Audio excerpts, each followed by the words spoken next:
We're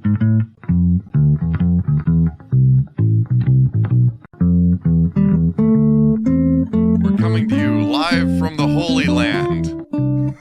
Yep, that's definitely what's going on here. That's right, we are in our wonderful Holy Land. Yeah, we've driven New York somewhere with City. a lot of sand and sheep, and I was no we are butting. coming. I'm sorry. I was no butting. I was saying, yeah, our Holy Land is New York City and Chicago. I was not yes-anding. That's kind of better than my yes-anding, which was just, we're here. Here we are. We are here in the Holy Land. I'm just going to repeat this. But yeah, it's appropriate because our first snow in New York City was yesterday. Oh, nice. So now things are awful. It snowed here last week, but it didn't stick. But what was weird was, and I made this comment to my coworkers, and they all agreed with me, is that, like, the snow was huge. Like, none of it was sticking, but, like, coming out of the sky, I was like, this literally looks like the snow that's in the old movies, where they're like, we have to make sure the snow appears on camera. So it's these giant globs of snow that are just falling down. But it wasn't, like, heavy, like, it just melted immediately. It wasn't, and it didn't, like, hurt when it hit you. It was just, like, giant snow blobs. That was weird. Very weird weather. It's nice that they were like, yeah, here's some snow, shut up. And then it just went away. I mean, I prefer it like that than the year we got it on Halloween, and we had to dismiss early on Halloween because it was snowing so bad. Did you do anything in the snow with the children? This year? No, Yeah. none of it stuck. It literally was just falling. It melted immediately. You know, once it does actually snow. I didn't know if you had like a magical moment of like you took the kids out and you were like, "Look, kids, snow." No, we usually what happens is the kids go, "Look, it's snowing," and then all the adults go. That's how it almost always will go.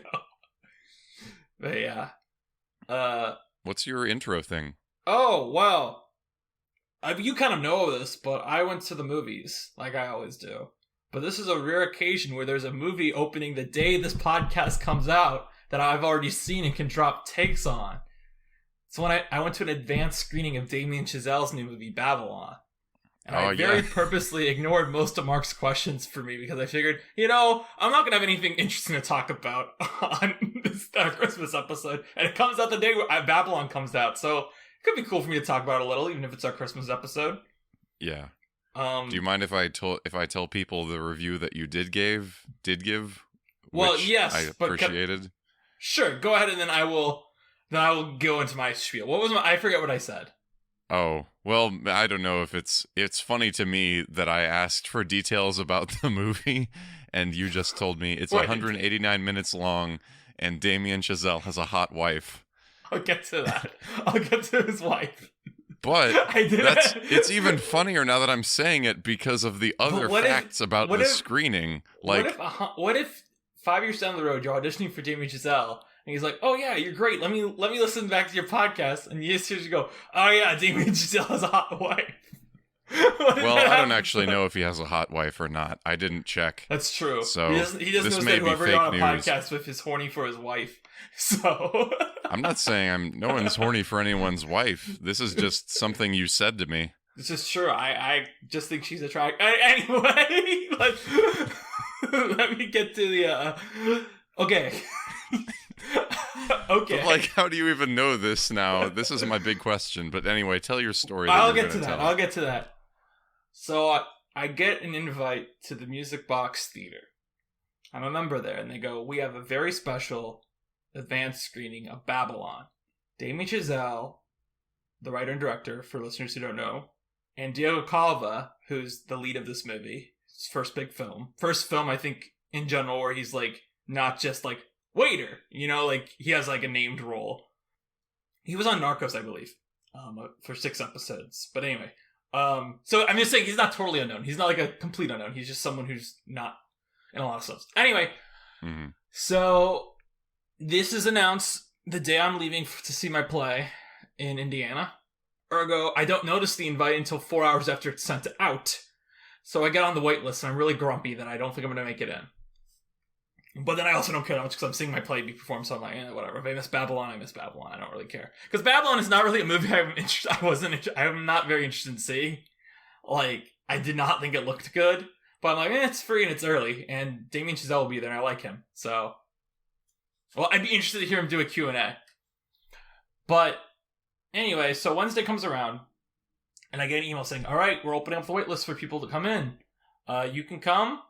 Unfortunately, Damien Chazelle had to cancel. But don't worry, Diego Calva is still very excited to do Q&A. And I'm like, well, okay, I still want to see this early, so I don't care. So I RSVP for it, and I'll go see Babylon. So that night, I drive to Music Box. I get off work a half hour early so I can get there on time. And I did get there on time. I think I had decent seats. Like, it was a little towards the back, but it wasn't it was like middle back and a little to the side, but it wasn't too bad. Like, I've had worse seats to Music Box. That's all I mean. How many seats are in the Music Box? 750 seats. It is a huge theater. And one thing that I think is important to note about this screening is I was unaware of this until I got there, is that it was also a press screening. So, like, the good seats were all reserved for press. Which also makes sense, because it's like, I believe it's only had one other screening. It's actually really funny. When you're on Letterboxd and you like following the local critics, which I do, because, you know, they run the festivals here. And it's cool to follow, like, the local critics. You can tell immediately when, like, a screening happens here. Like, for example, last week, when I saw two people log at once, so they saw Avatar: The Way of Water, and I'm like, okay, so there was a critics screening here. Or, more importantly, before I saw Babylon, like a week prior, I saw 4 logs immediately go up for Babylon, all from Chicago critics. I'm like, okay, so the first Chicago screening just happened at Babylon. Cool. So I think this was the second screening. And anyway, so there's a cop at the Music Box to make sure people going in are whatever. And then the other thing I think I really want to point out is that the line for concessions, which I did get in because I wanted to get some, I didn't eat much of a dinner, so I wanted to drink, which wasn't a great idea for a 3-hour movie, but you know what? I didn't pee at all during the movie. I was pretty proud of myself. And then I got Swedish Fish too, but the other thing I thought was funny was that there was about a 25-person line for the men's bathroom before the movie, which I've never seen before. Like, I've seen that at women's bathrooms because, you know, there's less capacity in there, but no, the men's bathroom was packed before Babylon because no one wanted to have to pee during it. That's like a musical theater bathroom line. Yeah, but it was very. I've been in musical theater. I've never seen that big a line for the men's bathroom, honestly. Mm-hmm. So, movie's about to begin. The guy who programs the member screen at the Music Box comes up on screen. Well, comes to stage. He doesn't zoom in. He's there, and he goes, "All right, guys. First off, this movie's 3 hours and 9 minutes." And I just see the couple in front of me, who's like my parents' age, and just go, "What?" And that was kind of a highlight of it. And then the guy up front goes like, "Now I know you all know Damien Chazelle couldn't make it. Unfortunately, neither could Diego Calva. I'm really sorry for this." He actually words it differently. He's like, "Now you might think with this long runtime you won't be able to sit around for Q&A afterwards. Well, don't worry, we're not having one." Is basically how he puts it, because Diego Calva had to cancel. And then this guy in the front just yells, "Show Moonlight! Just show it!" And honestly, no, I'm kidding. Actually, I mean, Moonlight is a better film than Babylon, but that's kind of relevant. Wait, that's fake? I thought someone actually yelled that. No. I was gonna say. Well, actually, they should have. Like, that's not true. I was happy to see Babylon. So Babylon is 3 hours and 9 minutes long, and it's a really great movie for the first 135 minutes of it. Around that time is when the movie really starts to get tiring. Specifically whenever it cuts back to Margot Robbie or Brad Pitt's characters, who I think the movie to me is an 8 out of 10. And it could have been a 4.5 or a 5 even, with 2 key changes. One is, don't make it so long. Like, I don't mind long movies, but the issue with this is that it is kind of, it's the type of humor that to me gets tiresome at a certain point. It's not like Wolf of Wall Street. I don't know. I don't really know how to describe it, because it is kind of like Wolf of Wall Street, but I just got tired of it to the point where, like, around the time some of the last few joke set pieces happened, I was like, oh my gosh, like, this isn't funny anymore. Just let me go. Just finish this, please. But the other big issue with it is that Margot Robbie and Brad Pitt, to ignore any Brad Pitt allegations, which leave women, but also to ignore that, even without that, I think Brad Pitt and Margot Robbie are playing the most typecast versions of themselves in this, that it is just really boring to see them in these roles. Where it's like, I don't need to see Margot Robbie play like, ooh, she's a sex symbol in early Hollywood and she's rowdy at parties. Or I don't need to see Brad Pitt go like, he's the washed up celebrity who's just trying to hold on to his star. And I'm like, these are all like the most generic, like, you know, you could like get the character description and go like, okay, so you're looking for Margot Robbie type. You're not looking for Margot Robbie. But like, and originally Emma Stone was cast and I'm like, ooh, that would have been so much better. Because that would have at least been like high energy stuff we don't usually see from her. It would have been very different from her role in La La Land too. My personal fan cast I came up with is Anya Taylor-Joy and Jim Carrey in Brad Pitt's role. Because I actually think Jim Carrey playing a silent film star would be really cool. Although you need to rewrite it a little bit so he's more of a comedy star rather than Jim Carrey could play Lon Chaney in the Tim Burton silent film Tale Yet to Be Told. I mean, I would hope that'd Tim be Burton really doesn't interesting. direct it. I would be anti-Tim Burton. Maybe Guillermo del Toro can direct it. Well, that's whatever. I was. No, I get what you're saying. I get what you're saying. I said that, and then I was like, oh, he did Ed Wood, which is why I'm making that connection. But it's like silly to make that connection now. Sorry. So I forgive you for taking a drink. It was bad. It was I'm drinking Starbucks right now, and it's got cold, so I'm like, ugh. Bruh, it is the evening. So, I have to be awake for this. So, before I discuss anything else about the movie, let me explain the hot wife thing. Because her name is Olivia Hamilton. And she's in the movie. That's how I can say she's attractive. But I also think she's good in the movie. That's the thing to me. To me, the best thing about Babylon is, and you can quote me on this, anyone who goes to see it, there is a sequence in the middle of the movie, which I won't say what happens in it because I think everyone's going to know the sequence happens when it happens, but I don't want to give too much away about it. But it's PJ Byrne, who's also in Wolf of Wall Street, and Olivia Hamilton, and Margot Robbie, and it is the funniest scene I've seen in movies this year. I was laughing so hard. This is the best scene of the movie. It's just hysterical. And the thing that's funny to me about me, let me explain everything about Olivia Hamilton. So there's a running joke in a group chat I'm in where we talk about, have you ever seen the meme of like the dog who bonks someone and goes, go to horny jail? Yeah. So we have a joke about that where whenever we see someone who's like new in a movie who's kind of attractive, we'll be like, oh, dang, she bad. And you know what? I can go into the whole story about she bad now if I really want to. Do you want me to? Because I think you know it. Do I know it? This is, Okay. So we're doing one of our friends in our group chat gets the Miles Morales video game. Okay? Gets the Miles Morales what? Video game. Because there's the Spider-Man game, and then there's the Miles Morales spin-off game. Oh. For PS5. Oh. I thought that Okay. I thought that the Spider-Man, the new Spider-Man was the Miles Morales game. Never mind. There are two different Spider-Mans. I'm up to date now. There's a first Spider-Man game that was on PS4, and then there's Spider-Man: Miles Morales, which is a spin-off game that was a PS5 launch title that's also on PS4. Yes. So Miles Morales, he gets it. Someone in our group chat gets it.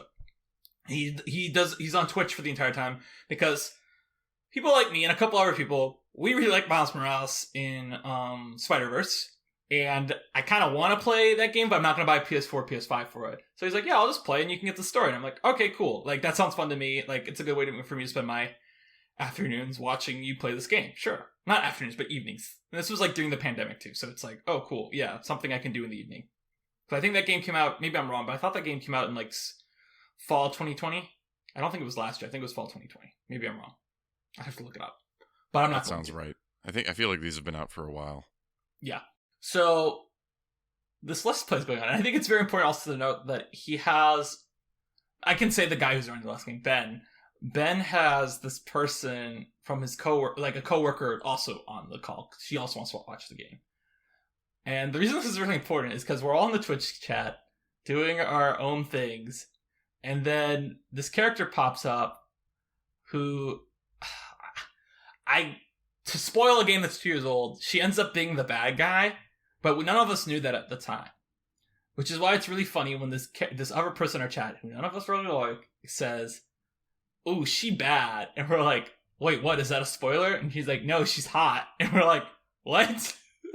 And they're like, and everyone's like, and I'm like, "She's a child. These are all children. What are you doing?" And he goes, "No, she's not. She's 18. I checked the in-game list." And the next day at work, this guy's like, "My coworker was very concerned about how horny you guys were in the game about this 18-year-old girl." And we're like, "We weren't horny. This one guy was." Oh, this is okay. That story had the cast and runtime of Babylon. I'm sorry, but I have it all now. I understand.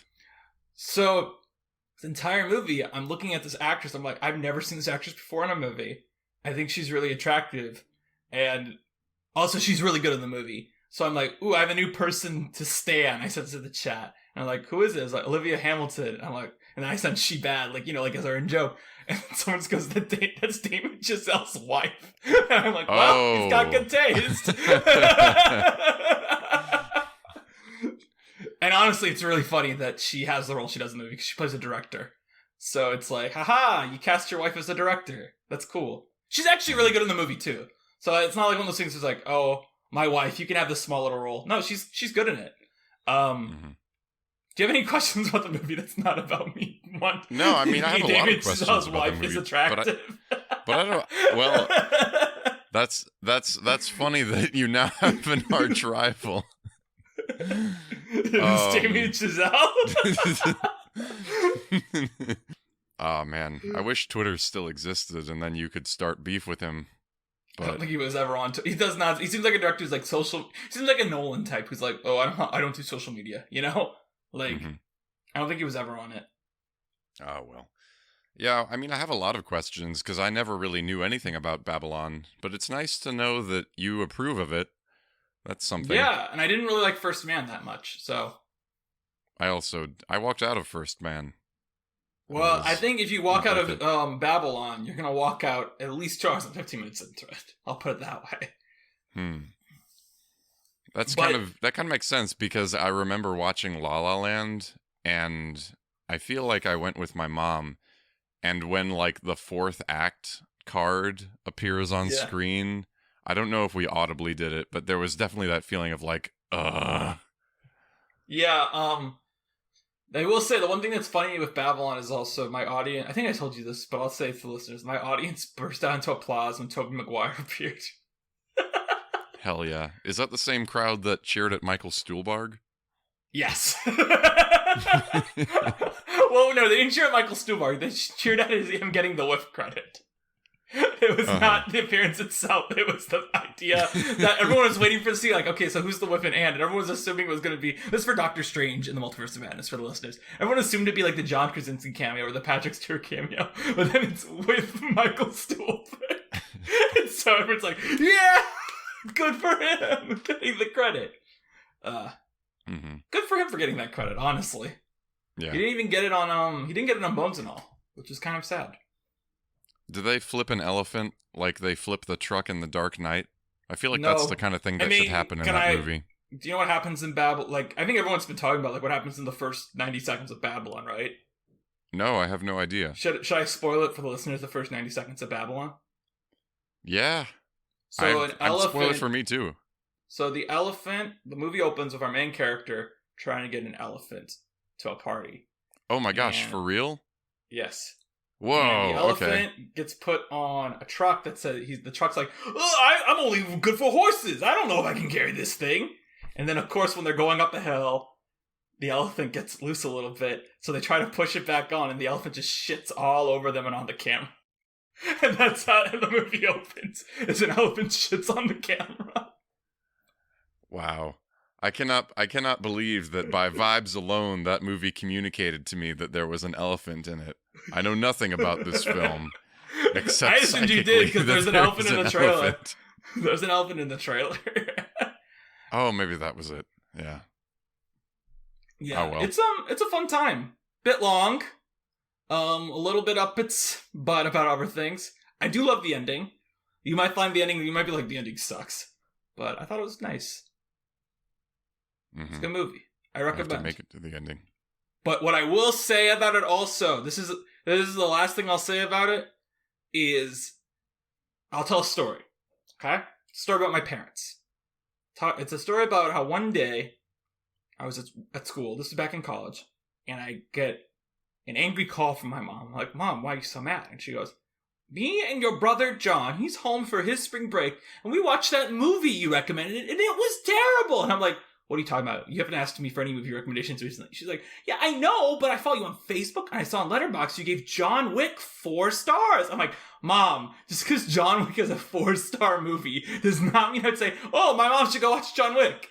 Why doesn't your mom like John Wick? Because the dog dies. I would never recommend a movie where the dog gets killed on screen to my parents.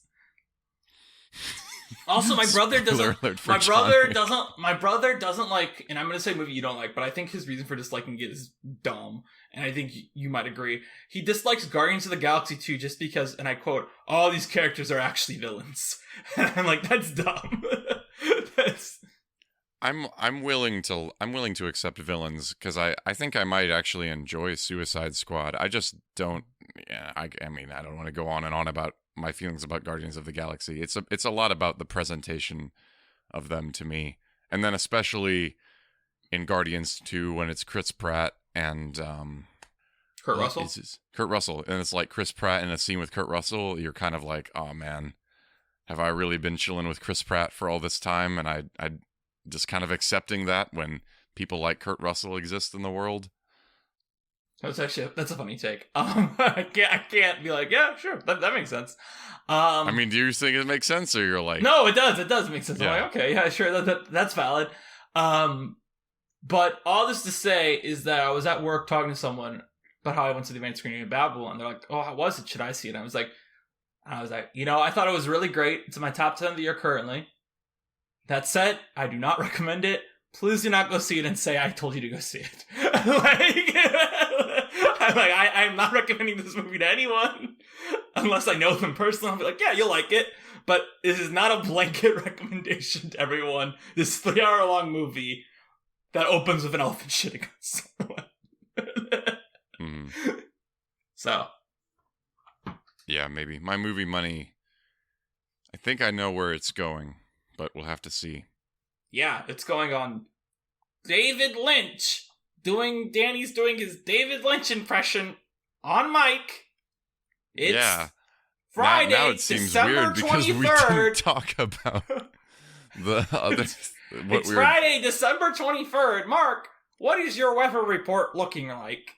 Well, now that I'm doing a David Lynch impression, it's almost Christmas. Merry Lynchmas. Well, that can't be the title, but I wish it could. Yeah. Do you have any other things to say about your life? Nothing about... No, nothing. Mm-hmm. But you, don't we have a topic we want to talk about? Oh, yeah. I just wanted to talk more about the Sight and Sound poll. I guess I'm all ears. Yeah, well, I'm kind of like... Yeah, I was telling you before we got on, I have not gotten around to start editing the Tyler episode, so I forget what I have and have not talked about. Just because I've been traveling a lot. It has been a bountiful Christmas of doing shows and things. But I feel like I didn't talk about, in the top 10 films, I had seen every one that came out except for Beau Travail, which shot up from 73rd to be number 6 now. Oh! I didn't know that's how you pronounce it. I always go Beau Travel. Yeah. The Claire Denis movie, though. Yes. Yeah. Which is something that I had never really gotten around to because I think, don't you and Julius both like Claire Denis? I am indifferent to Claire Denis. Yeah, okay. I've only seen, I think, High Life. And I like 55 Shots of Rum, but those are the only two I've seen. I didn't like High Life, though. Yeah, I've never really found a way in with her. I think this is the film of hers that I will like the most, unless I really do some deep diving. Um, just super interesting that this is a film that shot up on the list because people have talked about it. It's, if anyone doesn't know, it's a film about a bunch of French soldiers who are stationed in Djibouti, and it's about basically their lives day to day as they do a lot of training, and it is partly based off Billy Budd, so you can just fill in there. It's about this. I've had the opportunity to see it so many times, and I always miss it, and I feel bad that I miss it. I should see when it's screening here, though. It's gonna screen here over the holidays. Keep talking. I'm sorry, I shouldn't have cut you off. No, I mean you're fine. It has for me too. It's a film that I've heard a lot about and just never really gotten around to because I'm just never been really grabbed by her movies. But I really enjoyed it, and I think I watched it in like 3 sittings, which is whatever. It's how I watch things sometimes, just because life is the way it is. As long But as you it's watch them in like consecutive sittings and not like, oh, I'm going to watch another movie in the middle. You know? oh yeah, I was grabbed by it, but I just had other things going on. Um, and I really enjoyed it. It's I don't know. Some people have said that they can see how this film was so highly regarded because it's shot like photography, and a lot of contemporary art house films, which are well regarded, kind of have that photographic style. There's like a lot of static shots and strong horizontal lines, I guess. It's not something that I have really thought much about because I actually don't. I'm usually not drawn to those kinds of films, which I think is partly why I was not initially drawn to this movie. But I really enjoyed it, and I think watching it and putting in the time has really been good for my life, actually. It's funny because before I watched it, I was kind of like, I don't know, just feeling weird about things. The whole Sight and Sound list coming out got me really excited and put me in a really great mood. Like I was in some kind of funk that the Sight and Sound list pulled me out of. And then putting in the time to watch this kind of difficult film. I don't know. I don't want to call it difficult, but it is what it is. I've only seen It was just 28 really good. movies on Sight and Sound. What? I've only seen 28 of these on You Sight and can Sound. you can tell that immediately? Oh, because I have a letterbox, so I can just go to the letterbox to see which ones I've marked as watched. You know. Oh, that's right. So, yeah. I haven't Yeah. seen. And of the top 10, I've seen 2. I've seen 6 now that Mulholland Drive is there. I forgot Mulholland Drive is so high now, which is kind of cool. Which ones have you not seen? And the top 10, Yeah. the one you just said that I would mispronounce the title of, Beau Travail, Gene Dielman, Vertigo, and Tokyo Story. You know my story Respectable. about Vertigo, right? I walked out of it. No, I don't think so. Well, it's fun to say I've walked out of it because I always say the movies I've walked out of I always have a really good reason to. Because my most recent one was Wakanda Forever. And it's because the projector was out of focus and bad, and also I wasn't in the mood for it. I'll explain the other ones very quickly because now that I've brought it up, I feel like I have to say all of them. West Side Story, the remake, I walked out of because I had a migraine, and I didn't feel like I was giving a movie a shot by the time like the third song hit. I just had such a big headache, so I just walked out because I had A-list. And the only reason I was rushing to see it was because I wanted to see it in Dolby, and Spider-Man was going to take the Dolby. But I was like, I can see this in standard. Like I don't need to rush this and like not like this movie because I'm just got a headache during it.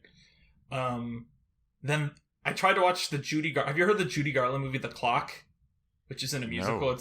It's like the plot is very before sunset, before like it's just like they meet on a train and they hang out for a bit and then they separate type of thing. And it's Judy Garland and someone else. I think it's Minnelli directed it, and it's like his one that isn't a musical. I'm not sure though. Anyway, they were doing a Judy Garland series at the Siskel Center, and I went to go see it. I was really mad because I went to go see it because they had they promised a 35mm print, okay? And they didn't have it. And the reason it got me mad is because I chose this over a free screening of an old Buster Keaton movie that had a 4K restoration at the Music Box with a live organ. And I was like, well, the clock on 35 is probably rarer because it's not really streaming. I think it's on Criterion Channel now, but at the time it wasn't streaming anywhere. So they're like, sorry, we don't have the 35mm print, so we're going to show it to you anyway. I'm like, okay, fine, sure. I'm here. I'll watch it. You know what they have? They have a DVD. And first they showed the DVD in the wrong aspect ratio. They're like, don't worry, we're going to fix it. They fix it. And then the movie is in the correct aspect ratio, but has a clear lag to it. And I'm just like, no, I refuse. And that's the only one of these movies. Well, I haven't seen Vertigo either, but that's one of the only ones I've seen. I didn't see it. Still haven't watched it. I want to watch it, but I was really just mad about the whole experience. They gave me a free pass, and I ended up using the free pass and seeing The Matrix in 35 the next week. Wait, so why'd you walk out of Vertigo? So Vertigo was my first movie back in the pandemic. I had not yet learned how to wear my mask and put glasses on. Nor did I learn the defog solution of putting shaving cream on your glasses so it doesn't fog it up. So I gave it about 20 minutes of trying to watch the movie. And then eventually I was like, no, this is stupid. Like, I'm more distracted by my glasses and trying to figure out how to negotiate this than watching the movie. So then I walked out. But I didn't ask for a refund because in that case it was like, well, the music box just reopened. I'm not going to ask for my money back. You know? And then I figured out for the next week and I saw Interstellar in 70 instead. Which I wish I'd seen Vertigo, but can you do, you know? I'm sure it'll be back someday, hopefully. It's Vertigo. Yeah. Have you found any interesting new watches from the Sight and Sound? Not yet. Right now I'm in the middle of, it's end of year catch up for me. Actually, we're not quite there yet. I still haven't started actually, but I wanted to watch. I have a couple things I wanted to watch so I could watch some Christmas things related to them. And then I'm watching a lot for both this podcast and Snub Club because all that stuff is front loaded in December. And my next thing I'm going to try to do is watch the Brendan Fraser movie marathon that I promised to not get started yet. That I will give up on as soon as the Oscar noms are out. But that's like a month away. So I'd still like to try to get through as many of those as I can. So no, I have not yet watched anything from the Sight and Sound list. Well, no, I mean, it makes sense. I think did I watch any recent old movie since we last recorded? No, because I just went to the Babylon screen and it took so much time. I did see EO, though. That was pretty good. That's playing near me, but I probably won't get out to it. Yeah, I think it's really good, but I hate to be like this guy who sounds like, this is like the worst type of person to me. The person who's like, nah, man, you should wait to see Gravity at home because it's only 90 minutes. Because, yeah, get more bang for your buck, as if runtime is equivalent to, like, what a movie is. But that said, EO is, like, 87 minutes, and to me, I'm like, well, I know you like long movies, so don't bother with it in theaters. Well, I don't know. I don't know anything about it. It's a remake of a movie, I believe that's on the Sight and Sound list that I haven't seen, called Al-Hazard Balthazar. Oh, well, that's a great movie. Yeah, but imagine if the lead was a donkey instead. The lead is a donkey. And Al-Hazard But you mean Balthazar? it's like a talking donkey? No. What? Is the lead of Al-Hazard... Now I gotta look about Al-Hazard Balthazar. Yeah. Yeah, it's about a donkey. I don't know what role the donkey... Well, I forget if the donkey really is like we see it through the donkey's eyes or something like that. I have to see Al-Hazard Balthazar. I had no idea this was actually... I kept hearing that EO was a remake of this Bresson movie, where in the Bresson movie it's a human that does this, but I guess EO is just a remake. Now I'm like, I gotta go see this movie then. Now I need to know what the difference between EO and Al-Hazard Balthazar is. Whoa. But EO's about a donkey. Inspired by the film follows a donkey as he's given to various owners, most of whom treat him callously. So, was EO like that? Now I feel obligated to see this movie, because now I'm like, because I gave EO a 9 out of 10, and now it's like, oh, well, there's an original that's probably better that I didn't see. Wow, I can't believe you saw this film because they remade a French film. No, I saw this movie because it was my movie of the week. But now that I know that it's a remake of Ahaz of Alcazar, and Ahaz of Alcazar is about a donkey, I'm really mad. Oh well. Oh, well. EO's pretty good though. It's still pretty good. My How does fine. wait? If you may, spoil this Bresson movie to me. I'm not going to spoil the end of EO, but spoil this Bresson movie to me. How does it end? My God, I watched it so long ago, and it was one of those movies that I just like put on to have it happen. I mean, I'm on Wikipedia here, everybody. When Gerard, let me see. Is Gerard the donkey? No, because it says when Gerard and his accomplice, so I'm just using context clues. This is the accomplice is the donkey. I think Balthazar is the donkey. Okay. It seems like Balthazar gets abducted by this guy, Gerard, and he's some kind of criminal. I don't know. They're smuggling contraband, and they're apprehended, and they flee. In the morning, we see Balthazar has a gunshot wound. A shepherd and his flock come. The sheep gather around Balthazar, their bells jangling. He lies down and dies. Aw. That's unfortunate. I feel like I've had it re-spoiled for me, and it was sad. Yes, I should watch Hazard Balthazar. Is that what happens in EO? I'm not going to say what happens in EO. I can't spoil a movie that's not even playing anywhere. I just gotta watch it because now I feel really dumb. You know, like that guy was like, "This movie was so good, oh my god!" And it's a remake of this French film about this wandering man, but in this one it's a donkey. And now it's like, no, the French film was about a donkey. I'm like, well then, what was this then? Like, now I'm really upset. I look like an idiot. So I'm like, it's so revolutionary to put this in the eyes of a donkey. That sounds like, what is that? It's either a piece of fiction or it's like real, where it's like a woman talking about the difficulty of making films, and she provides some fictional example where the winning film is this. Oh, this is a joke on Twitter. Never mind. Oh, I thought it might have been from Watermelon Woman. That was going to be my guess. No. But the joke on Twitter, I guess it's kind of a funny joke. Someone's complaining about how it's hard to make films, and it is. They give the counter example, like, oh, I wanted this film to win, and the film that won is actually this story about a rat that, like, grows up in the streets of Germany during World War II, and you see the 20th century through the rat's eyes. And then it's subtweeted or quote tweeted as like, this person accidentally described the hardest film ever made. But I feel like there's another example too about like rabbits living in like a wall. It's like the Berlin Wall or something. I don't know where I read this thing. My takeaway on EO is that it weirdly to me felt like the plot of like one of those Disney 90 movies, but like art house and very like cool cinematography where it's like let's see what a donkey dreams of and let's put that to screen. So Oh, and I realized I had something else to talk about, but you know what, I'll just save it for later. You can talk about it if the spirit seizes you. Well, it was just something at the Siskel Center that I felt like would be your thing. They're doing a film series of, well, I'll put it this way, the shortest film in the series is Satan Tango, or however you pronounce it. Whoa. That's the shortest film. I am with it. Do you want to know what the other ones are? Yeah. For anyone who doesn't know, Satan Tango, which I've never known how to pronounce, is like 9 hours long. It's 439 minutes, and it's the shortest film in this series, yes. The other what films are the other are ones?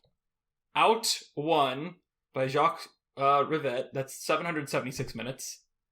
La Flor by Mariano Lillanis, it's 808 minutes. Decalogue, the entire series, so that's 572. So maybe that's kind of cheating. It's just a movie. It's still longer than Satango. And the last one is, of course, 453 minutes long, but it's probably the one I'd prioritize the most is War and Peace. So really? They don't have like the full Fanny and Alexander? No. Sorry. Yeah, no joke. Out One is a movie that I always think of every few weeks, and I try to find a way to watch it, and then it's like... fly out here for January 7th. Screens at 10 a.m. And you'll be out How long is that? 776 minutes. How long is that? Is that 9 hours? That's about 9 hours, right? Yeah, I don't remember. It's a film that's Oh like a wait, bunch wait, of no, duh, it's way episodes. longer than 9 hours. Mm-hmm.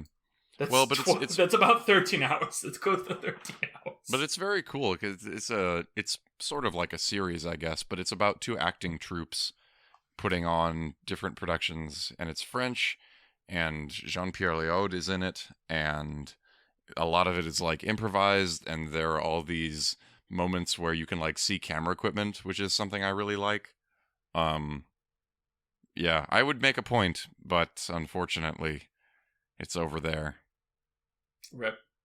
Anyway, Game time. yeah. So it's the letterbox game. That's right. It's Christmas, so you're just getting a letterbox game. The letterbox game. It's We're a so game poor on where Christmas, we talk children. about Eat your no. letterboxed game. It's a game where Letterboxd has a feature where it tells you the film that's most algorithmically related to the film you just saw. Letterboxd game is I'll give Mark 5 movies. He has to guess what movie the films are describing. If he gets 2 answers wrong, he gets the year the movie came out. Then he gets 2 additional guesses with 2 more additional movies for a total of 5 guesses. So Mark, I know I said it's Christmas. You get the Letterboxd game. So what I did was, instead of asking for numbers from you, random numbers, is I went to my Letterboxd list, which is feature films I saw for the first time in 2022. And this is being recorded on December 12th. So for any listeners who follow my Letterboxd might be like, well, you forgot this movie. That's when the cutoff is, December 12th. I cloned the list and then cross-checked it with the Letterboxd list titled Never Ending Christmas List, which is a list that includes any film that features a scene at Christmas.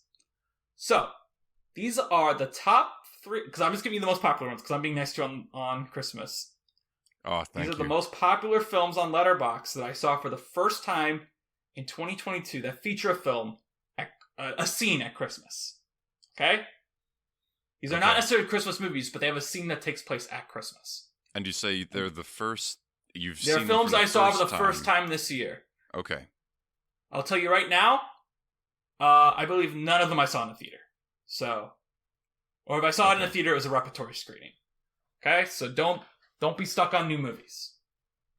All right? No, yeah. You ready for this? I would not These be are able the to be stuck top on 3 new most movies. popular. Okay. So, your top 5 movies are, your first 5 movies are Goodfellas, The Irishman, Road to Perdition, The Many Saints of Newark, and Gotti. I don't even. I'm a little stumped for mob Christmas movies. Bad. I'm just gonna name stuff. Bad Santa. It is not Bad Santa. Bad Santa is not in the top 25. Again, I don't think. I'll say right now, I don't think any of these 3 movies are stuff that you would call Christmas movies. They just have scenes set at Christmas. Okay. But that still counts as a guess. Okay. The Godfather Part 3. It is not The Godfather Part 3. The Godfather Part 3 is in the top 25. The year the film came out is 1972. Mikey and Nicky. It is not Mikey and Nicky. Is Mikey and Nicky in the top 25? Let me do a quick check, because I know that one has a weird letterbox thing. No, Mikey and Nicky is not in the top 25. The next movie you get is A History of Violence. Die Hard. It's not Die Hard. Die Hard is not in the top 25. So I'll say the final film, and then I'll do the recap. The final film is American Gangster. So this is a film from 1972 that has... The 7 films are Goodfellas, The Irishman, Road to Perdition, The Many Saints of Newark, Gotti, A History of Violence, and American Gangster. The only thing in the top 25 you hit was The Godfather Part 3. I'm just gonna... The Great Train Robbery, directed by Michael Crichton. It is not The Great Train Robbery. Great Train Robbery is not a top 25. You get a bonus guess, because there are 2 films I had to remove from this list of 7. I don't know. It's a bad guess, but I got Donnie Brasco, which not had no Donnie sequels. Brasco. I'm just Donnie yes-anding. Brasco is not in the top 25. And now this is the part where Mark's going to feel incredibly stupid. Okay. Because I have not seen The Godfather Part 3. I have not seen The Godfather Part 2, but this is the year I finally watched the first Godfather movie. Lamau. Lamau. I always forget that you tell me if it's in the top 25, even if you would normally remove it. Yes, because yeah. because I can't say it's not in the top 25 because it is, you know? Yeah. Yeah, Godfather Part 3 is the second one after, of course, Godfather 2. Mm-hmm. Yes, Did you ever watch The Godfather Part 3? I feel like we talked about this. Hopefully someone isn't listening to this podcast, or you can cut out this bit, but I don't care if you keep it in or not, you can be spoiled on this. The Godfather Part 3 is a snub club movie, so I will eventually watch it for another podcast. So. Yeah. So I need to watch Godfather Part 2 before we ever get to there, but I've got a while still. That's still pretty far off. Excellent. So we hit Godfather 3. So, you ready for round 2? Yep. This one's a little eclectic. Your 5 films are Pulp Fiction, Lock, Stock, and Two Smoking Barrels, Cold Pursuit, which is a 2019 movie starring Liam Neeson that he famously got canceled for because on the press tour he decided to tell everyone a very creepy story about him. Movie. Yeah, this is that movie. The Gentleman, which is a Guy Ritchie movie from 2019, and then The Grand Budapest Hotel. I'm kind of like, I don't know why that's there, but it is. All right, is this Die Hard? No, Die Hard is not in the top 25. The Wolf of Wall Street. It's not The Wolf of Wall Street. The Wolf of Wall Street is not in the top 25. This film came out in 2008. Ooh, I know from a past episode that it was neither No Country for Old Men nor There Will Be Blood because we put them in 2007. Yes. Iron Man. 7 movies. You think Iron Man? Do you think I never saw Iron Man before this year? You really want to guess that? No, that's the movie I think of when I think of 2008. But you know it's a movie I didn't see until this year. Yeah. So you really want to throw away a guess at Iron Man? Yeah, I want to throw away a guess. This game is about throwing away guesses. All right. Iron Man is not the top 25. And I've seen Iron Man before 2022. The next film you get is Bullet Train. Do you want a little bit of a hint that I'll say? Well, I'm just trying. Well, it's kind of a retraction. Is it The Town? It is not The Town. The Town is not in the top 25. Okay. I'm going to give you this hint now because it's not even a hint. It's a retraction. Is that I said that these films are not really considered Christmas movies, but I will say that unlike the other two on here, where like The Godfather I think has a scene set at Christmas, this movie I believe is entirely set like during the Christmas season. It's like one of those types of movies. So I'll give you the final film and then I'll give you your top 7 again. Final film is True Romance. So this is a film from 2008. The films related to it are Pulp Fiction, Lock, Stock, and Two Smoking Barrels, Cold Pursuit, The Gentleman, The Grand Budapest Hotel, Bullet Train, and True Romance. Krampus. It's not Krampus, and Krampus is not in top 25. All right, your final extra hint is, because you get the bonus guess, is that I had to remove a film.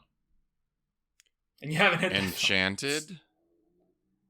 It is not Enchanted. Enchanted is not in the top 25. So this was a film that I did to prep for a new release, because I'd never seen this film. The film I've seen Avatar. The film I removed from the top 7 is from the same director, and it's the other film from this director I didn't see, because the only other film I saw of this director before I saw his new movie was 3 Billboards Outside Ebbing, Missouri, which I hated and is not Irish. So I saw In Bruges. This is In Bruges. Oh, I've never seen that movie. Oh, well, it's entirely set during Christmas, so now you know. Yeah. I'm not a big Martin McDonagh fan. Yeah, I would say this is the best of the 3 I've seen. And I haven't really read his plays, though. All right, well, you ready for the final one? I'm a fan of his writing and his plays. I just haven't... I've put on a few of his movies and just haven't been into it. You ready for the final one? Yes. Oh, and the one I removed was 7 Psychopaths, in case that wasn't clear. Yes. Your 5 films are Immortal Beloved, Copying Beethoven, The Favorite, Citizen Kane, Bohemian Rhapsody. Amadeus. Yeah! Yeah! Here's Amadeus. Yeah!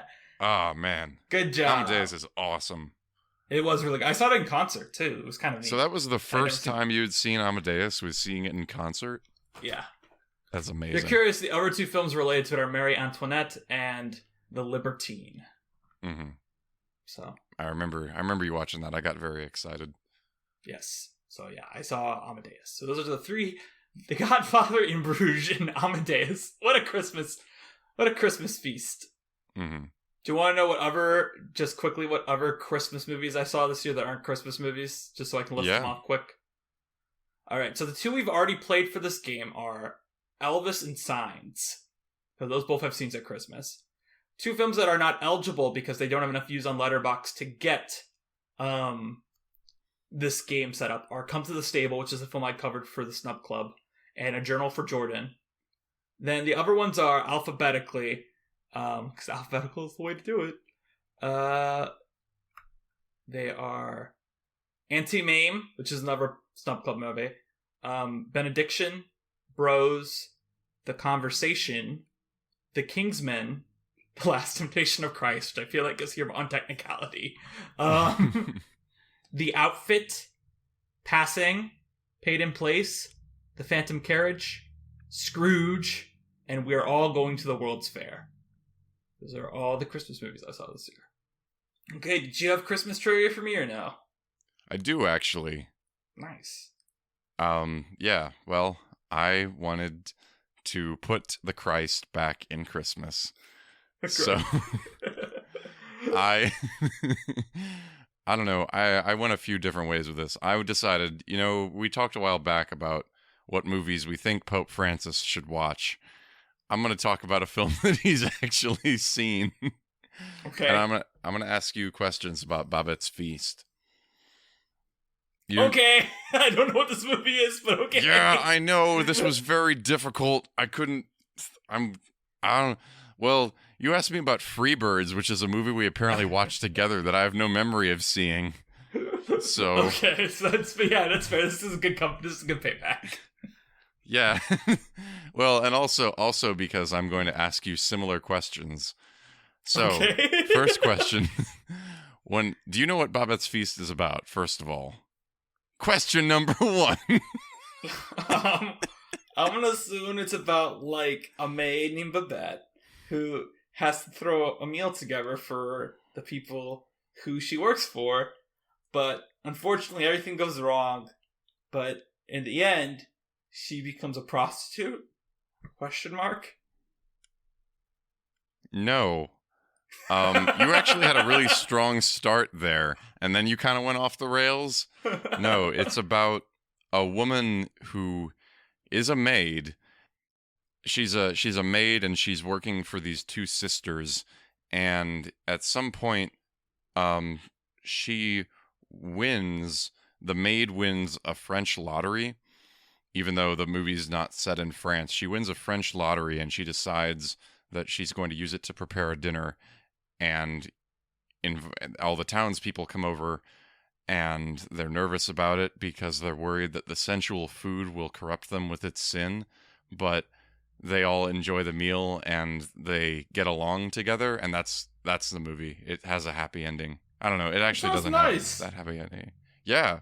It's a really good time. I only saw it once, and I never really rewatched it, but I don't know. So it's like Freebirds. Yeah. Yeah. It's very similar to that. That's what I should have led with. Well, anyway. So, first question. Where did I watch this movie? You get 3 choices. Okay. 1, You're a nicer basement. 2, a dressing room, or 3, a bus. I'm gonna go with bus. Wrong, but a good guess because I watched a lot of Christian films on buses. I actually watched this in a basement because Oh, that was the one I wasn't gonna guess at all. So yeah, thanks. Go on. Yeah. I was proud with my misdirections. I watched it in a basement because my mom works for a church, and around the time that Pope Francis did that thing where he came around and was like, "These are my favorite movies," and he went to the Pennsylvania where they did the showing of movies. But the church also did a showing of movies, and one of them was Babette's Feast. And because it's part of the Criterion Collection, I watched it there in a church basement the first time. And a dressing room is actually where I watched all of the John Hughes movies, because in freshman year of college, I was in that show that had the 3.5 hour runtime, but I was a supporting character. So I had enough time backstage to watch entire John Hughes movies. The show I tried out for and I didn't get it. I was very sad. I don't know, man. That's how it goes. That's how Peter goes.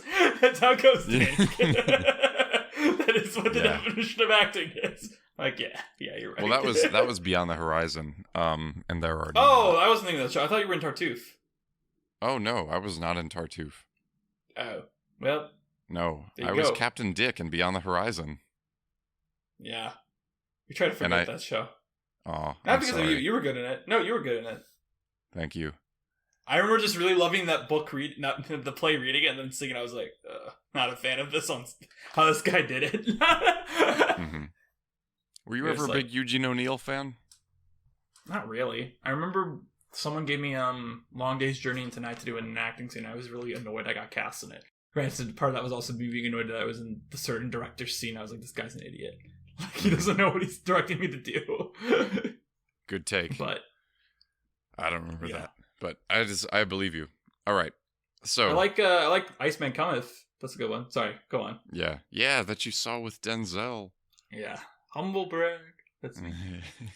I saw Denzel. Right. He looked right at me because I was in the sight line of where he was supposed to stare out the audience. So, in Babette's Feast, she makes a meal that has 7 courses. She has 2 meat courses. Can you name the 2 kinds of meat? They're both weird. Like weird?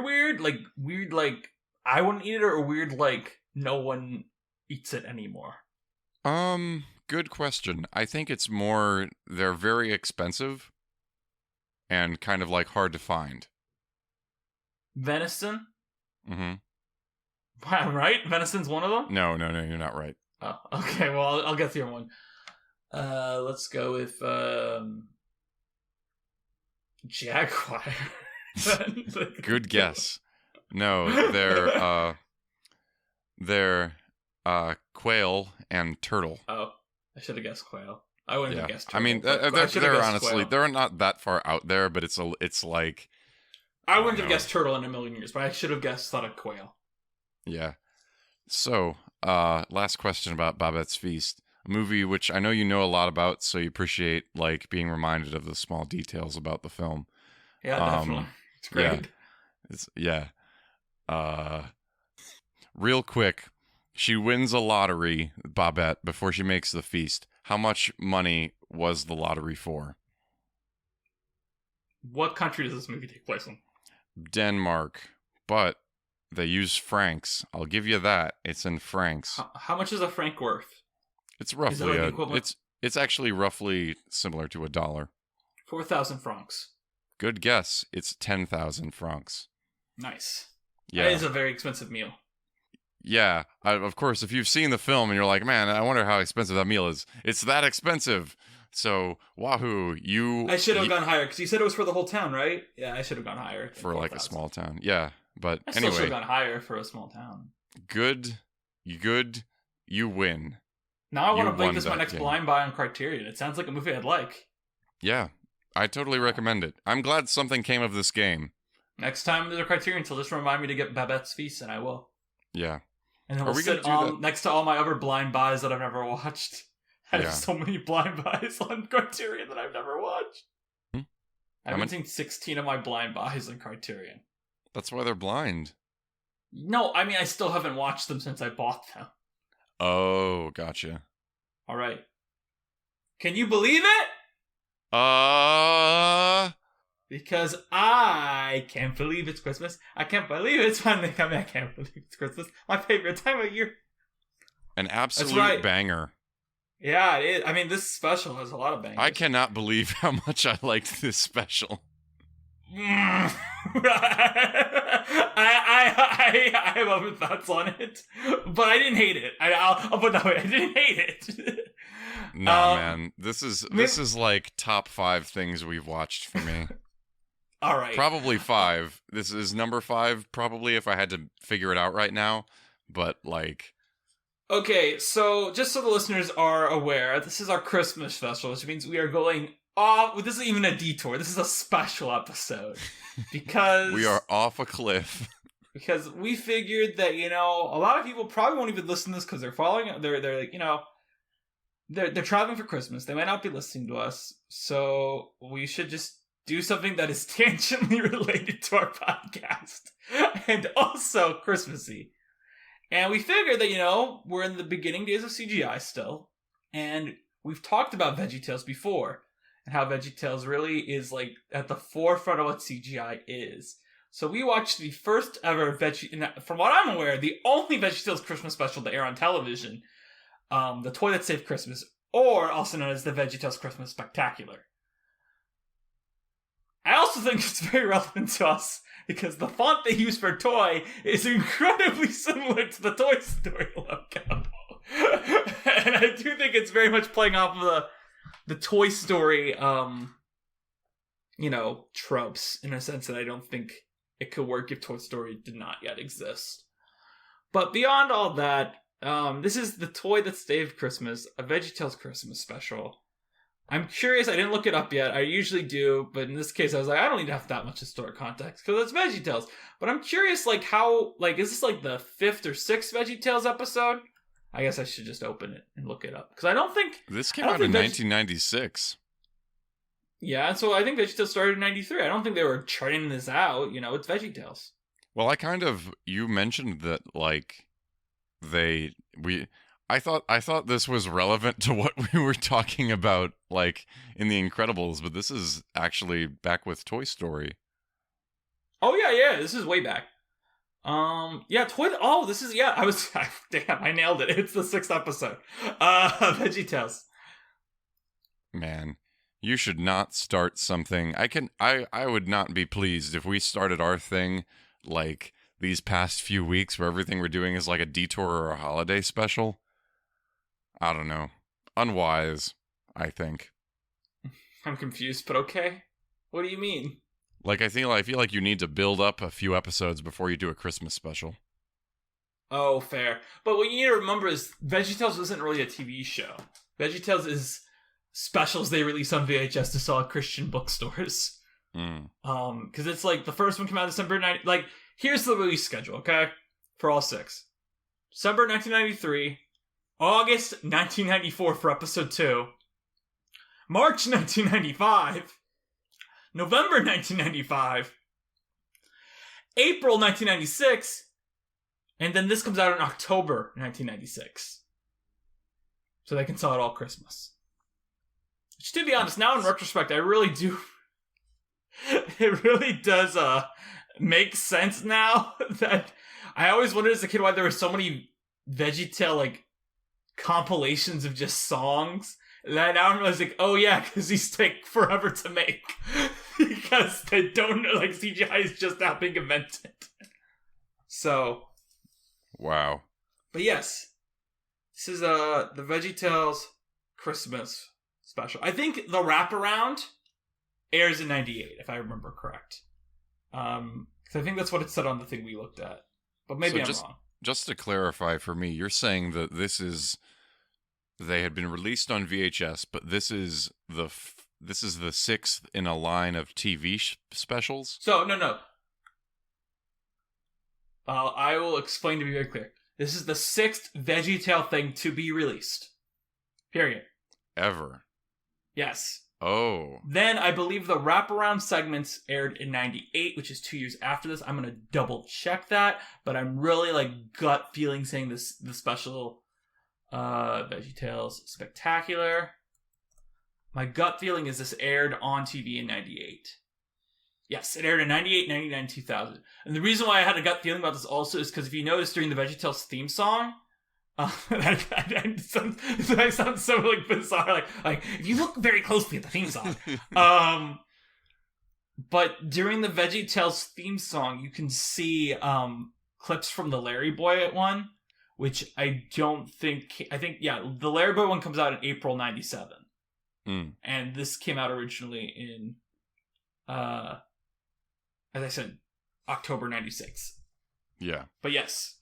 But the wraparound segments, which we did also watch, are 98. Which I think is actually interesting now that I know that, because I do think the wraparound segments look way more polished. Yeah. I don't know. My whole thing. I mean, it's only 2 years, but yeah. Yeah. Well, it can be a lot, and it's obviously a lot for Pixar every time a year goes by or something like that. True. Especially now, when we were talking about our old episodes, it was like you're making giant leaps every time there's a new short. Only recently, in all of our episodes, are we now getting to Boundin', and we're kind of like, oh, well, this is nice, but they're not really doing anything. At that point, it's like we've got to the point where artistic freedom is what we're looking at, not necessarily the leaps in tech. But even then, I am blown away by this short film. I loved it. I think it does so much with so little. I think the jokes are humorous. I don't know. It's like it's the kind of jokes that I appreciate, even if they're not like laugh out loud funny to me. I did laugh out loud one bit, and it's at the very end where it's like, he was debating on getting his buzzsaw surgically removed. And I was just like, whoa, what? Oh, that. Well, there is the joke where they're in the sled and he's like, I don't even remember what they're doing. I watched this a few days ago, but he's like, all right, everyone with hands, start tying. Yes. The knot. That's a great joke.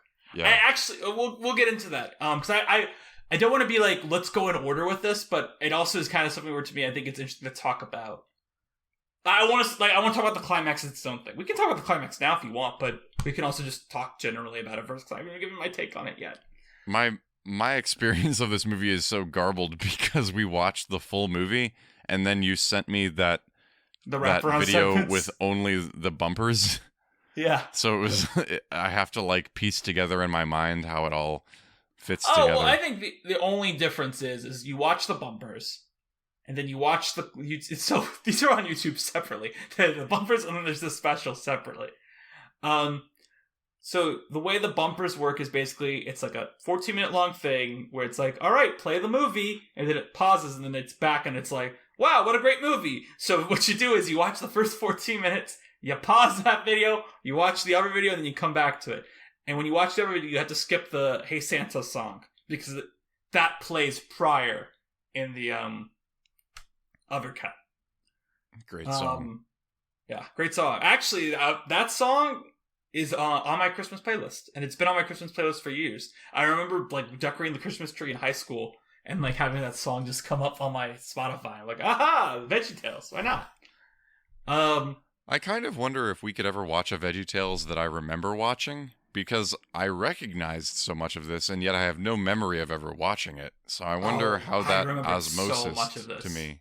Well, I think some of it might also be kind of what the joke I made about the Larry Boy clip is I distinctly remember the shot of the penguins like all being in a line going down, like that like triangle shape. I remember that being like a clip they used in their theme song.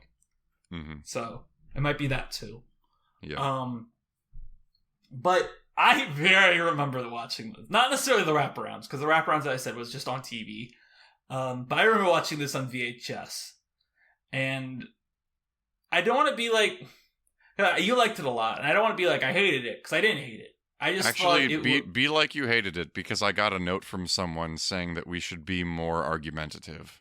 Okay. Well, I didn't hate it though, but okay. I did think that it was R.I.P. bad episode. Well, no, I didn't like it either. It's very much to me where it's like, all right, these are some guys who are being put in this position to like, they have to make this Christmas special where it has to be very religious and it has to have a story, and let's see what we can do.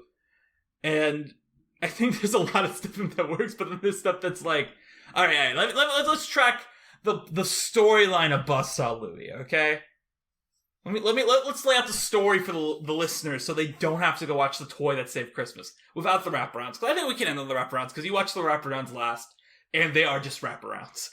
So, Toy That Saved Christmas, there's this character named Grandpa George, who's not usually in Veggietales, who is like the mailman in the town. And he's like, I'm going to tell you the story about how this town forgot what Christmas was about.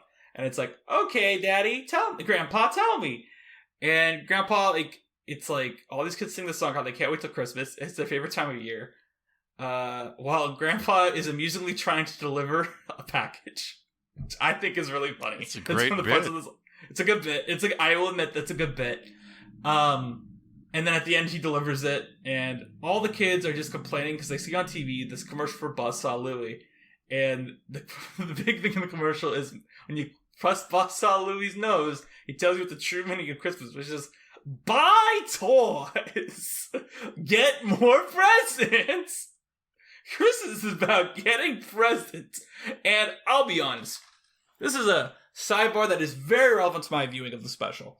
Is that 2 weekends ago when I was at the show, Maria Kent, I watched with my friend late at night, Rhapsody Street Kids Believe in Santa, which has those messages in it unironically, because it is a film made by people that have no idea what they're doing with CGI and with storytelling, where the message of that is like, you should buy stuff. Mark is looking this up now. I do not recommend the listeners look this up. It is terrifying. Kids? Rhapsody Street Kids Believe in Santa. But it's spelled rap, R-A-P-S-I-T-T-I-E. Rhapsody Street Kids, because they all rap. Man, I can't believe that wasn't our Christmas episode, but... Yeah, I know, but I'm kind of glad we dodged it for now. Maybe in the future, I don't know. But for now, we dodged it. And I get that this is a children's special where we have to rush through things very quickly. But it's very ham-fisted. It's very over the top. And not really in a funny way to me. It's just kind of like alright, I get what you're getting at here. And then he's like, Mr. Nezzer, who, this is my favorite thing about the special to me as a longtime VeggieTale fan. It reveals this is a canonical sequel to the Rack, Shack, and Benny episode. Which I remember, do you remember the Rack, Shack, and Benny episode? I feel like that is the most memorable episode of VeggieTales. That's the one where Rack, Shack, and Benny work at a chocolate factory. They work real hard in the chocolate factory. We don't get lunch and we don't get off till 3. It's great how the songs are still stuck in my head years later. But it's just it's the story of Shadrach, Meshach, and Abednego, where they work at the chocolate factory, and they're like, and Mr. Nezzer's like, I'm gonna make a giant bunny that everyone has to bow down to, and if they don't bow down to it, I'm going to throw them in the furnace. And Shadrach, Meshach, and Abednego, Rack, Shack, and Benny are not gonna do that. So they're like, all right, I'm gonna cook you in the chocolate, and of course, God saves them, and they don't get burned alive in that, and yeah. But everyone remembers this song because, actually, here's the best tangent about VeggieTales that you could ever possibly have. Which is, there's this really catchy, the most catchy, non-silly Song of Larry song in the history of VeggieTales. This is the Rack, Shack, and Benny episode. And that's the bunny song, where it goes, I don't want no pickles, I don't want no honey, I just want a plate and a fork and a bunny, I don't want a fish and a thing. Anyway, but there's a part of that song in it where he goes, I won't go to church and I won't go to school. I won't do any of that stuff because bunnies are cool. And parents were mad because kids thought this song was so catchy that they would go around singing how they weren't going to go to church and they weren't going to go to school. So, eventually, when the first Silly Song with Larry compilation came out, it included the new and improved bunny song, which removed these lyrics and made it a good guy version. It was like, I will go to church and I will go to school. But that doesn't stop these bunnies being cool. I feel like this is one of the most important moments in, like... This should really be shown in film schools, along with Man in the Movie Camera. Like, how do films work on audiences? This is a very important case study. But sure. But what I will say is I got really excited when he goes like, yeah, this reminds me of my brother with his chocolate factory. Because I'm like, oh, it's canonically related to the bunny factory. With Rack, Shack, and Benny. But then I get confused because Rack, Shack, and Benny are Bob, Larry, and Jr. So I'm like, what's going on? Also, in general, the special confuses me because Bob and Larry are playing children, presumably, in it, and they're usually adults. I have no memory of the Rack Shack and Benny episode, unfortunately. I mean, it's another one of those things where you might be able to play it for me, and then I would have my brain torn open and light shining down on it. But like, other than that, I can't. I'd have to watch it. But watching this makes me want to watch more Veggietales things. I'll go through it really quick then the rest of it, because I want to get back to Bob and Larry. Our Buzzsaw Louie gets his nose hit, and he goes, "That's stupid. That's dumb." And he has like this existential crisis where he sings this really lame song about Christmas. It's like, what is the meaning of life now that I'm a toy? He basically goes through the entire arc of Toy Story right then and there, just because he heard his nose say something stupid. And then we cut to the silly song of Larry, which we'll get to later, because it's in the wraparound, because it's not relevant to the main plot. And then we cut to Bob, Larry, and Junior, because this is what I'm talking about, where Bob and Larry are presumably children in this storyline. Even though I'm really like, who are their parents? I want to know. And they meet Buzzsaw Louie, who's like, and they tell Buzzsaw Louie, like, the true meaning of Christmas is that we want to we want to get stuff. And he's like, that's dumb. Surely someone here knows the true meaning of Christmas. Like, directly quoting Charlie Brown Christmas. And then I think they just go like, oh, let's go ask the grandpa what it is. And then he reads the nativity story to them. And, it's like, okay, great. Like, this is nice. Okay. I'm not going to bother summing up the rest of it, because we'll talk about the climax separately later, because it is just this, and then it jumps to the climax of it. Here's my issue with the special.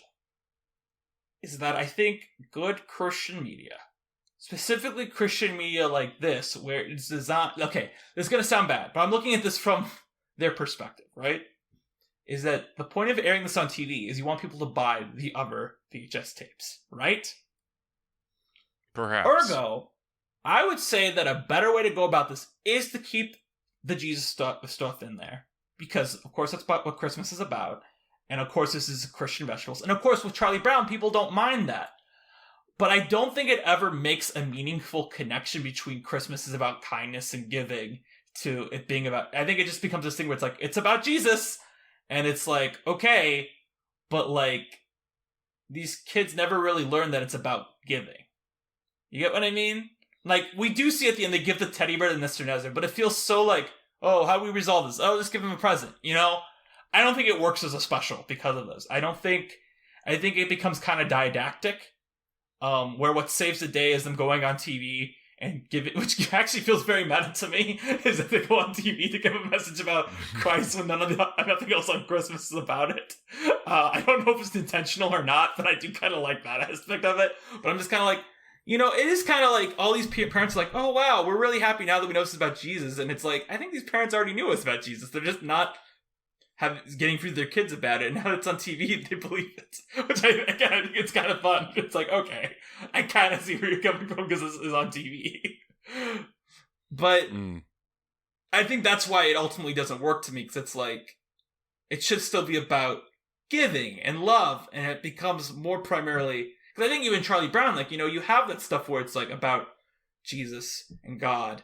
But it is also about, like, no, these people are actually there for Charlie Brown when he needs them to be.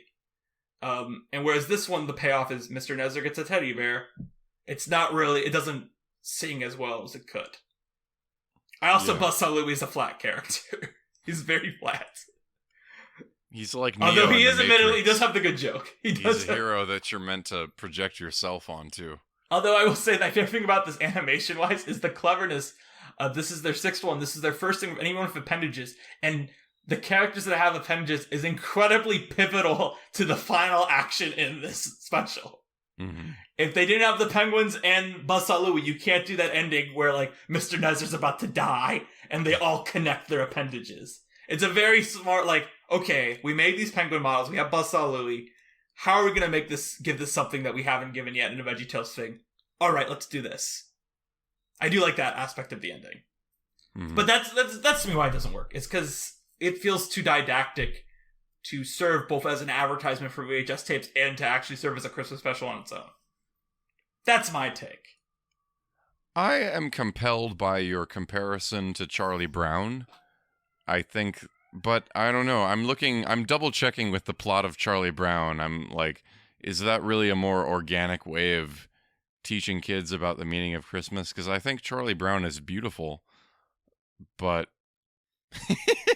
I love reading because I feel like depression is so like new in the world when obviously it's not. And the first sentence of this is like, on the way to join their friends ice skating on the frozen pond, Charlie Brown confides in Linus that despite all the things he likes about the Christmas season, he is still depressed.